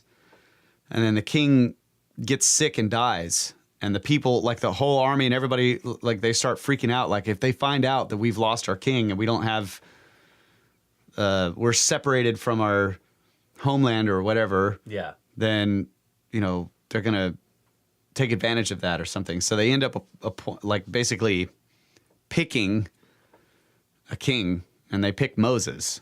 And then he's 27 at the time, right? 27. And he ends up... I'm 27, I'm not old. 72 backwards? Yeah, Just saying. That's right. He ends up being king of Ethiopia for 40 years. And then at that time, they basically... some other political stuff is going on, but everybody loves him, right? But they decide that one of the king's heirs, the King Kikanos guy, he has an heir. And Too young at the time, but... Yeah, 40 years later, he's like ready to go. So they end up crowning him, and then like they're like, but we're not going to kill you, dude. We're just taking your crown. And here's a whole bunch of gifts, and thanks a lot for being an awesome king. That's pretty cool. Yeah, and he's like, all right, cool. I never wanted to be king anyway. I'm out. So Fine. I didn't want to be king anyway. But it was like, okay, so when I learned that, I was just like, dude, this is... So, once again, this magician guy who knows all the secrets of Egypt goes into Ethiopia and reigns as king for 40 years. So right there, you have embedded in... He fucking reigns as their king. Yeah, in their culture is like all of this, esoteric knowledge from Egypt. Yeah. Wow. Already in Ethiopia. So it's almost like, and then they marry him to one of the, Oh, yeah. like a princess or something. I wonder if that's where Sarah came from. It wasn't Moses. No, it wasn't Sarah. Okay. Sarah was later. Yeah. But in other words, there's precedent for later on the Ark going there. Like this would be like a sort of, they're sort of like secret allies. Right. Yeah. Return to the secret kingdom of your secret king. Exactly. Yeah. That's crazy. I wonder how. Well, that's really cool. Okay, so what I want to go to next here is And the Watcher says the source of the Blue Nile is Ethiopia. Yeah, so we talked about that in the last show too. Following the Nile from Egypt, going up towards the source of it. Remember, I was saying like after Elephantine, it splits or whatever. Well, that they seem to have gotten in the habit of let's build our temples on small islands and water sources. Right. So they followed the Nile into Ethiopia, except that they went up the Blue Nile, not the other one that everyone thought was the source for a long time. The Blue Nile goes up to Lake Tana. That's right. In Abyssinia. Right. And there's a bunch of islands in there. That's right. Right. And Lake Tana is the source, the flooding of the Nile. The rainy season in the highlands in Abyssinia that flood the Lake Tana and then dump all that water down the Nile every season is the source of the Nile flooding in Egypt, which allows it to have any agriculture at all. So Graham comes across this really interesting thing that while Lalibela was king in Ethiopia, he seems to have looked into a project to divert the waters. That's right. Of the Nile into quote unquote mines. Now think about that. To screw over Egypt. Right. Why would you do mines? I'm thinking like, okay, you want to divert water, just sort of like make some canals going off the side or whatever. But no, like because you have the Shamir, you can just dig enormous holes in the ground, So the Templars are like, yeah, we can make these mines. And then when the water starts to flood, it just gets shunted into these underground passageways. And that screws over the Egyptians and like destroys their agriculture. And at the time, the Templars, the other Templars, not the ones that were in Ethiopia, but the rest of their brotherhood were fighting enormous wars in Egypt trying to take it over. They had obviously decided that Egypt was the next place to go. So if you think about the first 9 guys go to Jerusalem, they dig under there, they find whatever they find, the Joachim and Boaz and all the secrets therein, right? They trace the Ark to Ethiopia.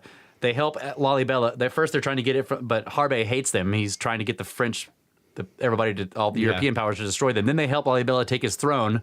They build a bunch of cathedrals there and everything like that. Now they've got campaigns in Egypt to take over Egypt, and they've got the Ark in Ethiopia. So now they have the secrets they found beneath the temple, and they have the Ark of the Covenant, and now they're after Egypt. These guys were going after every pyramid in the world, right? Holy crap. They were stopped, though. Lalibela never seems to have followed through on the whole Nile divert the waters into the mines project. And then the Templars were defeated and destroyed and went underground all over the world. So I want to get probably became the Masons. Right. So I want to get to this part. Okay. So this is from the book, Signing the Seal.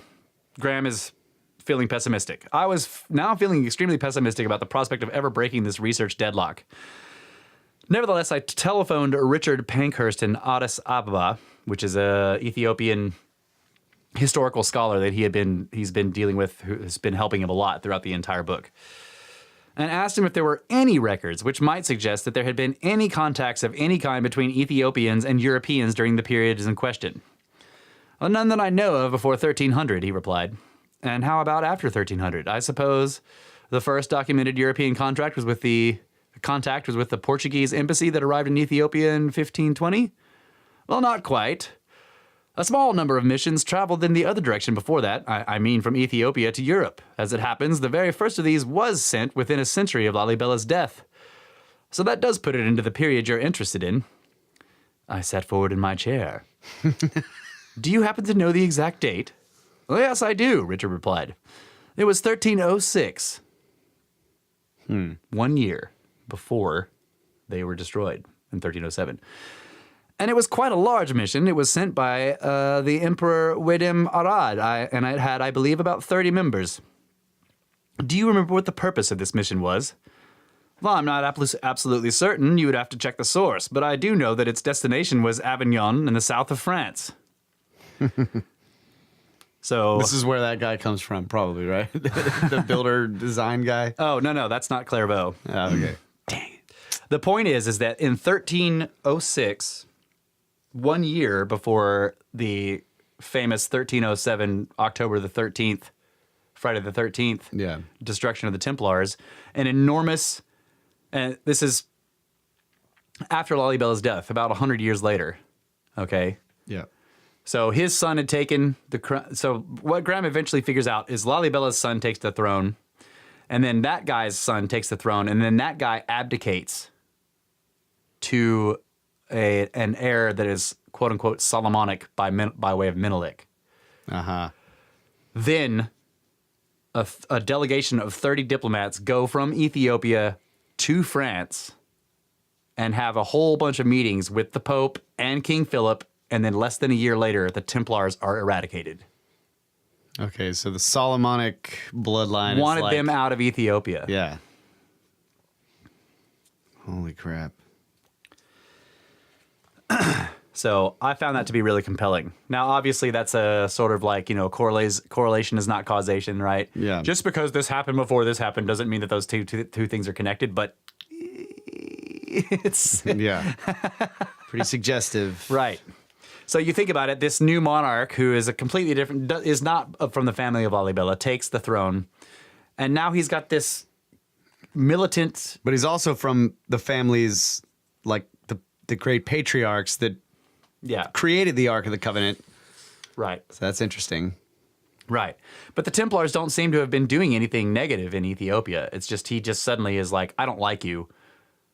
Lalibela had given them, and then his successors had given them access to the Ark. Mm-hmm. And they were, by all apparent, but basically the evidence looks at it like they were great allies. That no one was pissing anybody off. Yeah. This guy just takes over and decides he doesn't like that. I don't know. To me, it's typical monarchian bullshit. He doesn't want this foreign power and maybe he could just send a bunch of guys over there to eradicate them, but he knows that there's tens of thousands of them from all over the world that could just come swarming into his country. It doesn't even have to be that, though. I mean, he's a descendant of Solomon. Yeah. That was... Well, that's the claim that he's a descendant of Menelik, but that's the claim, right? It's so far away from that now. If that's what he believed, my point is that that's all he needed. Like, if these people were over there and having access and doing stuff with his, they're very protective of the patriarchy and everything that they do. Yeah. Nobody else is allowed to have that artifact. Yeah. But remember, these guys are Christian. They're not the Jews, but they had converted, and it's really convoluted. The Jews, the Falashas, have long had lost control of the Ark. Yeah. So just saying, bloodline of Moses. Mm-hmm. Yeah. So that's very interesting that it isn't the Europeans that first go to Ethiopia diplomatically. It's actually the first, like you said in there, the first delegation, the first contact with European powers in sort of late medieval times in Ethiopia is in 1520, which is the Portuguese. No, the Ethiopians send an enormous delegation in the other direction in 1306. Yeah. So, and they seem to have caused the destruction of the Templars all over Europe. So, before we get to the break, there's one more thing here I want to read. So Graham dug this up. This is from the 1800s or so. Baron Karl von Hund, a German Mason high up in the Masonic order, said, this is a quote from him, "Freemasonry originated in Knight Templary, and that, in consequence, every Mason is a Templar."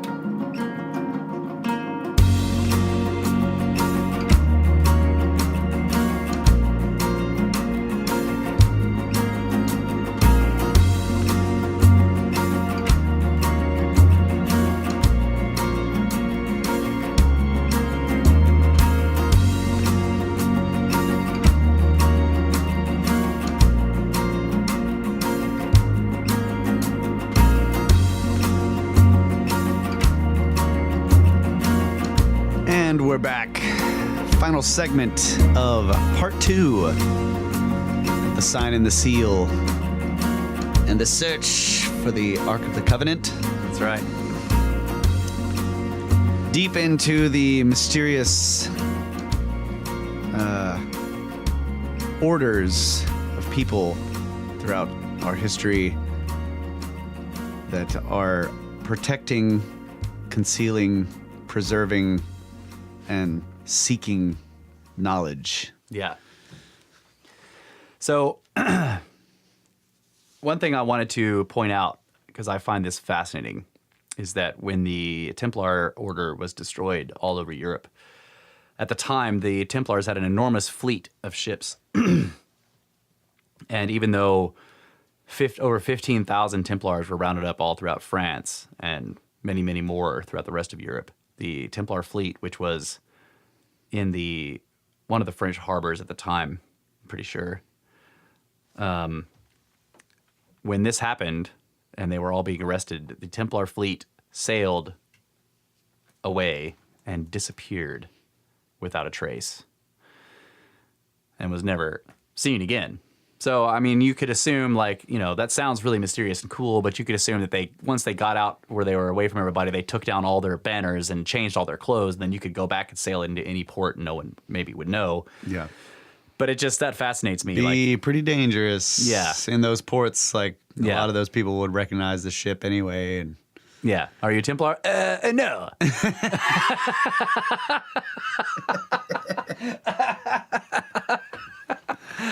oh, we know. Yeah.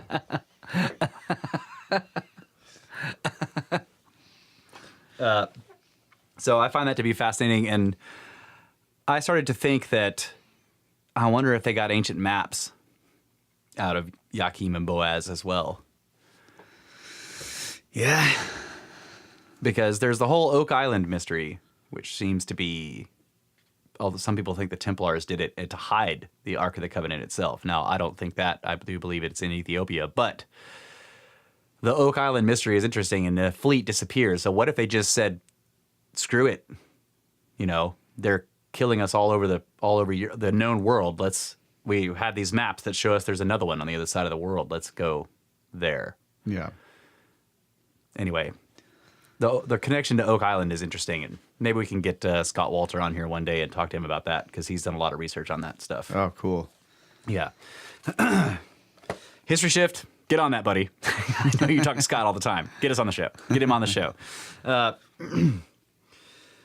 So one other thing I wanted to mention, and I know we're jumping around here, but I had forgotten about this from the last one. This one should have been in the last show, but let's see. It's on page 380. Our two other artifacts. Okay, so after the return from Babylon, it was once Nebuchadnezzar raided Israel and raided the temple, they took everyone, pretty much. They took basically all the Hebrews. They took them into Babylon and kept them there as slaves. They basically lived outside the city, and they were used as slaves for a long time. And then eventually Nebuchadnezzar or maybe it was down the line, I don't know if it was him himself or one of his progeny, but they were deposed and someone else took over. And that guy was a reformer king. Or maybe they were conquered by someone else. I'm not sure. I can't remember the story exactly. But basically what ends up happening is all the Hebrews were given everything that still existed in the treasuries. They were given all their artifacts back and they said, go back to your country. Yeah. You don't have to stay here. And after that, they were still under the rule of that distant country, but in a much more benign fashion, right? Yeah. They were still considered conquered, but they were returned to their land with all of their stuff and their history and their religious artifacts and told to just go back, do your thing, but pay us tribute or something. Yeah. Don't try to kill us. Right. So after the return from Babylon, it was impossible to disguise the fact that the precious relic of the ark had gone, and that it therefore could not be installed in the inner sanctum of the second temple. This great change was explicitly admitted in the Talmud, which stated, "In 5 things the first sanctuary differed from the second: the ark cover, the cherubim, the fire, and the Urim and Thummim." or Thummim. The Urim and Thummim had been mysterious objects here referred to collectively as a single object that had possibly been used for divining and that had been kept in the breastplate of the high priest at the time of Moses. They were not present in the Second Temple, neither was the celestial fire that had always been associated with the Ark of the Covenant, and of course the Ark itself was also missing, together with its thick golden cover and the 2 golden cherubim that had been mounted upon it. So, the reason I wanted to mention that is because it's possible that these 2 things were also hidden beneath the Shatia, the foundation stone, with the pillars. Yeah. And the various other accoutrements of the Holy of Holies. But what fascinates me about those 2 objects is they're quote-unquote used for divination and were part of the armor breastplate. Right. And then you get to this whole like Joseph Smith thing where he's able to put on this vestment. Yeah. And then he's able to translate any language that he looks at. Yeah, the Sayer stones. Right. So you think of the Urim and Thummim as being a seer's or sayer's stones. That's basically what they're described as. Oh, dude. That was the other thing. In that temple that Solomon found in the desert, where they told him that there was a door on the western side, blah, blah, blah, and he went through there. He found this, the thing that had all the writing on it, that had the message, was a massive, like, it was made of silver. Like basically it was metal pages. Oh, but it was a metal library. Yeah. Wow. The Pillars of Enoch. So anyway, yeah. The metal pages that Joseph Smith finds, and it comes with like the vestment or whatever it is that he puts on, or the way they describe it as the Sayer stones, translates it for him. Yeah, it's just right. So these objects used for quote unquote divination, for seeing, like the idea is that when wearing them, you can read in true any script or any type of attempt at communication, So imagine that. Like, we have all these translations of these ancient texts today. You put this thing on, and you're not getting it translated like where you're trying to read it and it doesn't make any like sense. Google Translate. Right. Yeah. It doesn't do that. You actually can read it as well as the person who wrote the stuff, or better. Like, you get the true meaning that's being attempted to be conveyed, whether it's images or pictograms or any kind of attempt at communication. Yeah, that's crazy. So I just find that to be fascinating that it's a... And if they had that and ancient maps, done. Right. So yeah, I wanted to throw that in there, that there were these other 2 objects that also disappeared and were not returned with the Second Temple after they left Babylon. Yeah. I find the Robert the Bruce part of the story extremely interesting. Like, didn't he travel? Like, yeah. So let's get back to Robert the Bruce. He basically starts the Freemasonry in Scotland, right? But it's his descendant, whose name was something else. It was not Robert. Man, I just forgot. Jamie. I think it was James Bruce. Yeah. Right. So it was his descendant, and he was one of the searchers of the source of the Nile guys. Right. So James Bruce does all this, and he was described as being this enormous guy, right? As in like a giant. He was like incredibly tall, broad, and just, Scottish Highlander warrior guy. But he was... I find these connections to the idea of people searching for the source of the Nile, and then you start finding out, well, they were all like Knights of Christ or Freemasons from Scotland of some kind or whatever. Yeah. And then you get all the way up to like when we had Walter Bosley on. Yeah. You got Sir Richard Francis Burton doing the same thing, going to look for the quote unquote source of the Nile. Yep. Yeah, that was crazy too. Yeah. And he was recruited by a Hermetic order of some kind. And I'm like, okay, they were the Templars. Yep. Hidden in this cadre of Freemasons at Oxford. Yeah. Right? They're still looking. They're still trying to... And he seemed to get his hands on some ancient document that's like talking about all this stuff. And he's like, yeah. Right. And all of the like, in other words, at the time are just like... Right. His travels to find the source of the Nile was his was the beginning of what ended up with him down in South America. Right. You know, the Templar are still trying to regain the Ark. Yeah. Okay. So Robert the Bruce doesn't do all that I traveling. mean, you but look it's at James Bruce. You look at South America, and you're like, you know, like Brenner, Shamir. Yeah, yeah, Pretty much. all the temples and everything down there. You're just like, Shamir.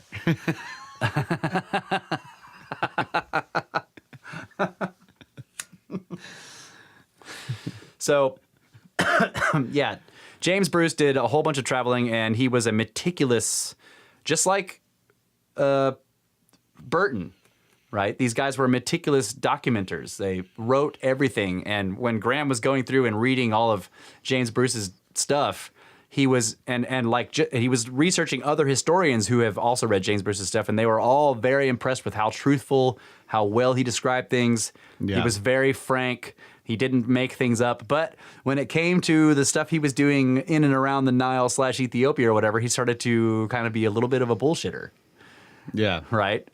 And it's because he was trying to hide. I also wouldn't be surprised to find out that the East India Company has like deep Right. ties with the Yeah. Masons. Yeah.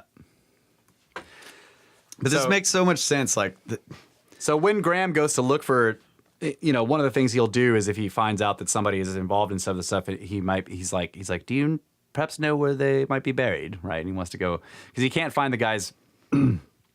He goes to James Bruce's mansion, his old place of residence, and he finds out that it's completely gone except for a stairway, right? A grand stairway. And basically the guy who bought James Bruce's property knocked down all the old castle stuff, but the stairway was still intact. And so he left it there, and then he built the entire new house around the stairway because it was so awesome, right? wow. Yeah. And so the guy who owns the property at the Kind of a jerk, but yeah, okay, pretty cool. that's cool. That's all right. Yeah, you left your freaking stairs there. So the guy who owns the place, he's like, yeah, of course, I'm very interested in James Bruce, but I'm no expert. And then Graham asks him, like, well, do you happen to know where he might be buried? And the guy's like, oh yeah, he's buried over near this place or whatever, but you'll have a hard time finding it because there was a great giant obelisk over his tomb, but it was taken down because it was made of iron and it was rusting and it was deemed to be a danger to passersby. And One Graham Hancock is like, of the pillars. an obelisk? Hold on a second. So then he goes to the gravesite and goes all over and he's up and down and he's looking at names and he doesn't ever find it. And then he finds this, like, there's a big tree or something and there's like a sort of what he calls a trash bin, a trash heap. And he goes in and he's stomping down like vines and stuff that is all grown, stickers and everything. And then he finds 3 slabs of stone and he wipes them off and he figures out that this is where James Bruce is buried. And it like actually he says a lump built up in his throat that here's this guy and here's where he's buried. And he was so great, massive explorer, did all this stuff for history and everything. And he's just completely forgotten and his grave has been covered in trash and weeds. And, you know, basically the people who are taking care of the cemetery are pulling up vines and weeds and then throwing them on this trash pile on top of this guy's place of rest. So he gets all pissed off and he hops the fence instead of going back to the entire cemetery, and he hops the fence and he almost trips over an enormous obelisk laying on the ground. That's been completely restored and recoded, and he's able to read the inscription, and it's like, you know, James Bruce, blah, blah, blah. He was this and that, and he was awesome, and he was badass, and he was super awesome, and he did a bunch of secret shit. And Graham's like, whoa. So then he is able to go to the people who are taking care of the cemetery, and he's like, who is doing the restoration of the obelisk thing? And they direct him to a guy, and he goes to speak to that guy, and he's like a minor lord, or he's a baron or something like that. Yeah. So he gets a meeting with this dude, and he gets into that guy's house, and the guy's like, I can give you 15 minutes. And Graham's like, 15 minutes is all I need. So they go in there, and the guy's like, okay, out with it. And then Graham's like, so James Bruce. And then the guy just talks for the next hour and 15 minutes and starts showing him all this stuff. And he's like, I have his sextant and his compass and blah, blah, blah. And it's just like, I can get them for you. Hold on. Right? And so like, he's like obviously a huge, like he loves James Bruce and he's well-versed in his history. So finally, the guy looks at his watch. He's like, "Oh dear, you'll have to leave. Perhaps you can come back later." And Graham's like, "Okay, just I have one more question. Is there any chance? I mean, any chance at all that James might have been a Freemason?" And he says the guy looks like slightly startled, and he goes, "My dear boy, of course he was a Freemason." And Graham's like, "Yes," because he was unable to find out up until that point if James Bruce had actually been a Freemason. But this guy is like, he's like stunned that Graham didn't know that. Of course he was a Freemason. It was a very important part of his life. And he's like, "Oh, okay, great." So that, leads him to believe now he understands that being a Freemason, his whole thing with the Nile was actually not looking for the source, because at that time the source was well known. Yeah. There's no reason to go look for the source of the Nile. He's like, "Yes, I'm searching for the source of the Nile." But no, he was going up the Blue Nile to get to Lake Tarna. He's looking for the Ark. He's in Ethiopia. And he tells a bunch of fibs about how he had it directly from the king of Ethiopia's mouth that the Ark is long gone and is no longer resides there or whatever. And Graham is like, "That's bullshit," because at the time the king there used it in ceremonies and would never have said that, really. So the guy was just disguising, throwing people off the trail. Yeah. No, I wasn't looking for the Ark. Yep. And the king told me he wasn't even there. So, I mean. Yep. Same thing that Burton did. Yeah, exactly. That's fascinating. So one other part here that I wanted to check. This is another really funny part of the book that I just wanted to get in here. 389. When he goes to try to find out, this is more of Graham getting into interesting situations. Is this right? Oh, yeah. So he's trying to find out what modern archaeology has been done at the Temple Mount. Remember, so we talked about how modern archaeologists found the Templar tunnel, right? Yeah. So now he wants to find out if anything else happened. So he goes to this guy and he's like, since modern archaeology emerged, he told me bluntly, no effort has been made to dig inside the Temple Mount. Why? I asked. Because it's the ultimate sacred site. The Muslim authorities are utterly opposed to any kind of scientific investigations being undertaken there. It would be the worst kind of sacrilege from their point of view, so the Temple Mount remains a riddle for archaeology. Most of what we know about it is theoretical and interpretive. Archaeologically, we only have the findings of Charles Warren and Parker, of course. He actually did dig inside the Dome of the Rock in 1910, if I remember correctly, but he wasn't an archaeologist. He was a lunatic. He was looking for the Ark of the Covenant. And Graham says, I was not sure from this statement whether Barkai had described Parker as a lunatic because he had looked for the Ark, or whether he had looked for the Ark because he had been a lunatic, or whether his lunacy had been manifestly apparent before he had started to dig inside the Dome of the Rock. This, however, seemed like an excellent opportunity to refrain from mentioning that I, too, was looking for the Ark.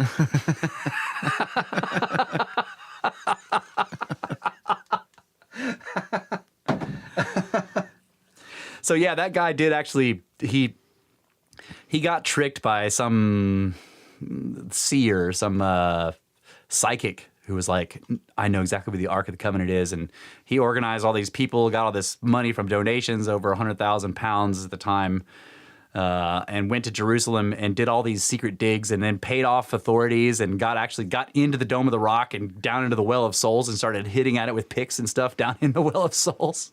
And then they got busted by some other guard, who freaked out, and then they all started to run. And so that guy was crazy. That's crazy. Yeah. And he managed to escape.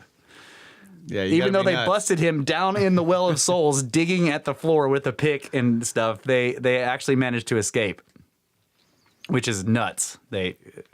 Everybody else who was involved with that got put to death, basically. Wow. Yeah.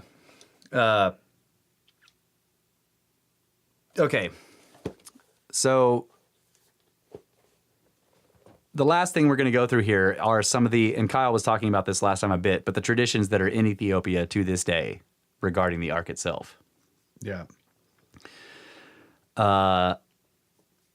When Graham goes there, they have these enormous festivals, but there's one major one called Kimtat. I think it's called that. I can't remember. Basically, where this is one of the festivals one of the remaining festivals from more ancient times, where supposedly the Ark is brought out and carried around in procession. and everybody goes behind it, right? And they wrap it in burlap to protect Yeah. the laity from it. That's right, to protect the laity from it. So Graham goes to one of these, and he's not able to get into Aksum at the time, which is where the guardian of the Ark has his temple with the Ark in it. He is able to go to Gondarat, I think is what it's called, nearby, right? So he's able to go there, and he knows that he's not going to be seeing any actual Ark of the Covenant, but he's interested in these things called tabots that they call tabotot. The tabot is the singular, tabotot is the plural of these objects, and they seem to be in some way or another replicas of the tablets of stone that are supposedly kept within the Ark. So Yeah, but some of them are made of wood and right. various different things. But Yeah, others are made of stone, but he's fascinated by them, and he's trying to, in his search for the Ark, he's like, okay, these things are said to be replicas of the Ark, but he knows that they're not. They're replicas of what's inside the Ark, right? right, they're replicas of the covenant, Right. not the Ark of it. Tabotot. But there's a really funny thing where he basically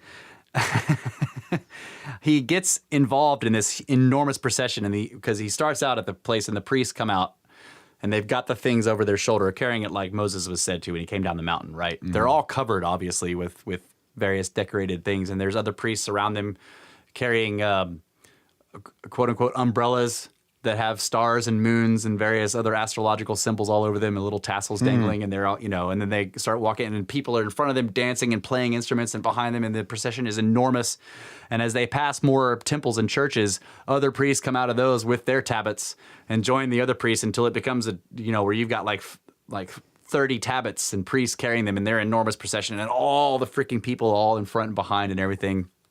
And they make this sort of symbolic journey all along up to the lake, which is nearby, a pond or a lake, whatever nearby. It was symbolizing the journey up the Nile to Lake Tarna, right?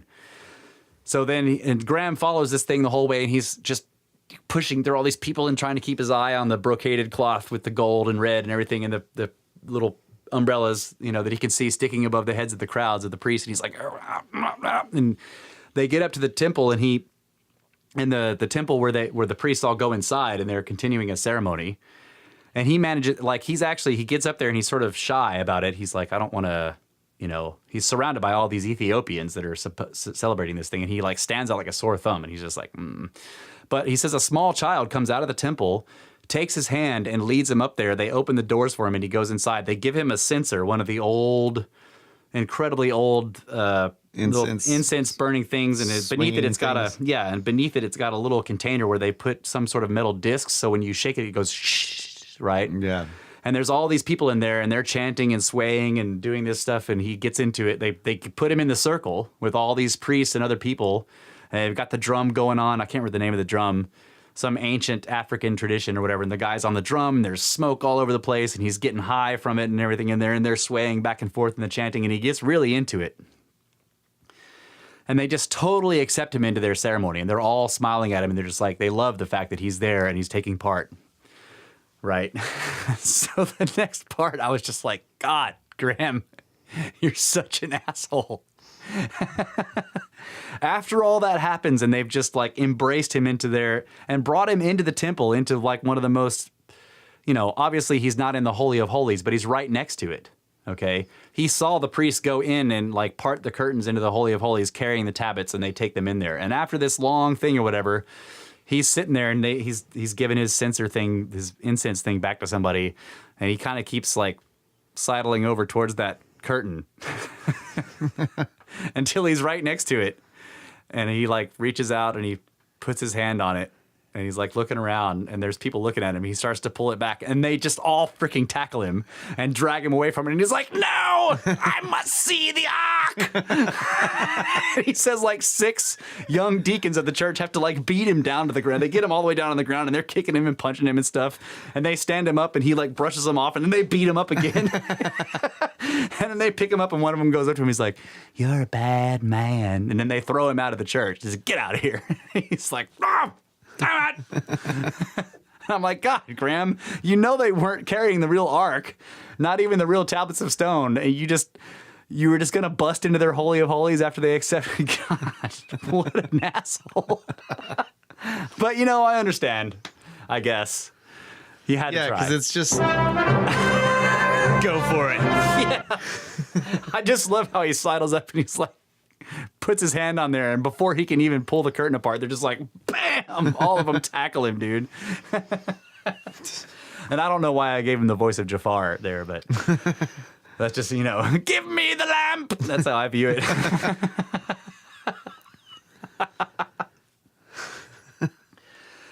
So in the end, this story seems to be overall that the Ark is in Ethiopia. It was eventually taken from the ancient Jews there by the Christian faction. And the Christians have it to this day. The Falashas have, for the most part, all immigrated back to Israel to get away from all the various wars that are happening there. So they have gone back to Jerusalem under the law of return, for the most part. At the time that Graham was writing this book, which was in the late 80s, there were very few Falashas left in Ethiopia. So the Ark is there. The Christians still have it. The Templars seem to have found something beneath the Temple Mount. They existed for 200 years and completely and totally blew the minds of most of Europe with their new Gothic architecture. They built temples all over the place. They started an international banking system. They became incredibly wealthy. They tried to take over Egypt. They went into Ethiopia and got their hands on the Ark, built enormous megalithic stone temples there. Monolithic, sorry. They may have found the Shamir. They were destroyed by the Europeans. They became in some way the Knights of the Masons, and there is probably a core Knights of Christ. And the Knights of Christ in Portugal, the Masons in Scotland, and the Masons are now worldwide and probably merged with the Knights of Christ at some point. And the Masons have this same sort of, biblical sort of Christian tradition behind their Yes, and they have Joachim and Boaz pillars figure bigly in their in their ceremonies for becoming a master mason. One of the requirements is that you to become a master mason, which is basically the first stage. Right. Become a master mason, which is level 3. Yeah. Is that you have to believe in God of a kind. It doesn't specify religion. Yeah, you have to believe that the universe is not an accident, basically. Creator God. Right. So the Templars seem to have become the Masons, and I would suspect that there is a core of Knights Templary deep within the Masonic order that actually keeps themselves secret from the greater Masonic order itself. That's what I would say. Possibly. That's how I view it. And the Watcher's pointing out the Shriners are Masons, by the way. Yeah. Fez? So I've heard and talked to some people who have close family members or had close family members who were Masons that basically at level 32, in order to, which is kind of like the only exoteric, that's the highest exoteric level, but that a member at level 32 refused to become level 33 because they refused to become one of the Shriners. Yeah. I don't know what that means. Right. It's also possible that level 0 is 1 and 32 is the highest, and that would be 33 levels. That somebody who is not a Mason at all is the first level. Yeah, and 32 is the highest. I don't know. I thought of that before. I'm just repeating what I was told. Digitally, if you're talking about computers, from 0 to 32 is 33 numbers, right? So yeah. So yeah. I just find that incredibly fascinating. Right. Because I've always wondered about the Masons and wondered, about the sort of impetus for beginning the order. We've talked about how they originally were actual Masons. Mm-hmm. I mean, this, lines up with all of that very well. That you could say, well, we were originally all Masons. Yeah. Because you were, Shamir. Yeah, Shamir. Right. Nine Where guys with Shamir. Where did the idea from changing it from Templars to Masons come from? Well, because you had the Shamir. And anyone with the Shamir is a badass Mason, even if they suck. Occasionally, there's still a Monday morning block. Yeah. Johnson block. This is Johnson block. But for the most part. But one of the things that fascinated me about this entire story is think about the enormous movements of people and nations and rise and falls of enormous amounts of things because of one artifact. Yeah, I know. That's when we were having a discussion about this throughout the week, which we do often on these types of rabbit holes. It just struck me, and I know this is nerdy, but it's like we are living in that sort of like Harry Potter fantasy world. Oh yeah, that's like, right. Okay, there's the Deathly Hallows. There's these 3 artifacts in that world. Yeah. That they could trace those artifacts just by looking at characters throughout history and the death and destruction and stuff. To trace through their historical documents where these artifacts were and who had found them and what they were doing with them. Yeah. Right? Even though most people didn't even believe they really existed or that they actually had any power. It's all mythology, man. Yeah. But of legends. No, yeah. we live in that world. Yeah. That story is like a takeoff of the real world. Yeah. Where we have these ancient artifacts that you can trace throughout history and see all the death and destruction and amazing stuff that happens surrounding them. Yeah. And that's just mind-blowing to me. I'm just like, that is totally awesome. It is the real world Deathly Hallows. Okay, one more thing about fictional stories or stories about things told in a new way. Old story told in a new way. Old story told in a new way. So obviously, Star Wars. I'm referring to Star Wars. Lucas's famous comment. Yeah. When he was like, well, so are you? I mean, this seems like a very old story. He's like, well, I wanted to tell an old story in a new way. So. Let's see if I have this written down. Lightsaber is a Shamir. Just saying. Okay. At the youthful age of 12, Solomon succeeded his father David as king. His real name was Jedediah. Oh, yes. Of course. Jedidiah. Jedi. Jedediah. The, quote, friend of God. That's what that word means.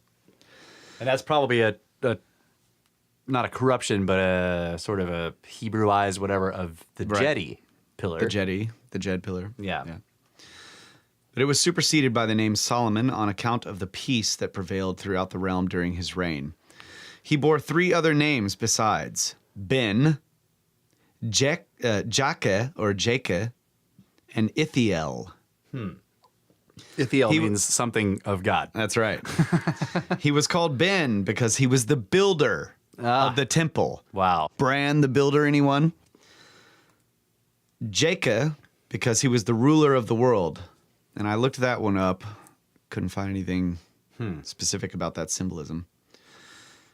And Ithiel because God was with him. So I just thought that it's like looking at these stories like, okay, so you don't know this, but Benjamin the Builder that's Game of Thrones. Oh, okay. Like he was this ancient character who built all these, he built the wall, he built all these freaking castles and all this crazy stuff because he had the Shamir. Right. Had the Shamir. Wow. So yeah, Solomon is the Jedi. He is the builder. Man, he's the ruler of the world. He is the wizard. And God is with him. That's right. He carries the ark. Right. So. End of show. End of show. All right, so y'all can you can get a hold of us at the Great Pyramid in Egypt. That's where we're going. Man, this was a great story. Fantastic. Send us an email, brothersoftheserpent@gmail.com. Visit the website, brothersoftheserpent.com. It's been Russ revamped. it. That's right. It's way better. And for those of you who have friends that don't use podcast apps and you're trying to share the show with those people, it's easier for them to play the episodes from the website on their computers or phones. Right. There are buttons there now that basically say listen on Google Podcasts or listen on Apple Podcasts. So if they go to the website from their phone, they can click whichever one applies if they're on iPhone or an Android. And it will actually just take them directly to their default podcast app on their phone. Even if they've never used it, it just automatically opens it with the Snake Bros podcast opened up in it, and they can subscribe and start listening. So we are officially getting spam on the comment sections of our website. So if you guys moving want up to in the world. If you guys want to go out spam the spammers, please do. Check out the Encyclopedia while you're there, the glossary of terms. And follow us on Twitter at Snake Bros with no vowels, SNKBRS. I'm very active on Twitter and having a lot of fun there. Yeah, look at the snake skins on the website. Share the shows. Snakeskins is our merchandise store. Buy yourself a t-shirt or a pillow. If you don't want a t-shirt, donate to our pyramid scheme. That's right. A massive scheme to send us straight to pyramids with your donations. That's right. Thank you to everyone who has donated. Yeah, thank you guys so and much. please, if you donate and you have time, comment. And we will read it on the we love the pyramid scheme comments. Yeah, that's right. They're fantastic. But thanks to all of you who don't make comments too. Yeah. Totally acceptable. And you can send me comments on Twitter if you prefer to do it that way. I have read a few of people's conversations with me in DMs on Twitter, like Rabbit Hole Warrior from last week, who has sent me some more stuff, which I'm going to probably read on the next show. So give us reviews if you can. Go to anywhere you can give us reviews. iTunes is the preferred one, but we're all over the place. If you want to find a place to give us reviews, just search Brothers of the Serpent in your preferred search website. Google, DuckDuckGo, whatever you use, Yahoo. And you can find us on Player FM. You can find us on Podbean. Any place where you can give us reviews, that helps a lot. Thank you guys so much. And we also like to read the review comments if you leave one. So, and support our sponsors. Yeah. Send an email to acousticpanelingsolutions@gmail.com if you are interested in getting beautiful, awesome acoustic panels for your podcast studio or your recording studio or your living room, wherever. Yeah. They're awesome. Send old Kmart an email. Tell them you heard about him on Snake Bros, and work out the details. He's got a beautiful product there. Yeah. And also History Shift. You can follow him on Twitter at History Shift. You can find him on YouTube, History Shift. He has been making all of our YouTube videos by taking our podcasts and the pictures that we use in the to put on the show notes, and he turns them into videos on YouTube, and that has been awesome. We've got tons of subscribers on YouTube now, and people are commenting on the shows on YouTube, and that's really great. So follow him on Twitter at History Shift, or find him on YouTube there, and you can find us also to search for us or him on YouTube, and you can find us. Also, he is still doing dolmen searching and megalith searching and Sasquatch running. Right, running from Samsquatch in Montana. He made the mistake of thinking that the Snake Bros Snake Forest did not know what they were doing when they did their own Sasquatch calls, and he played them when he was in the middle of nowhere, and now Samsquatch is chasing him all over Montana. So go help him not die from Samsquatch. If you want to get a hold of him, if you live anywhere near the area and you want to go on some hikes with him, he has been finding some amazing stuff. He also has a blog about it, which you can find at historyshift.blogspot.com. And thank all of you listeners so much. We love you. We love you very this, much. And it's a lot of fun. Yep. You guys make it worth it. So yeah. Deathly Hallows, Ark of the Covenant. Go find him. Shamir.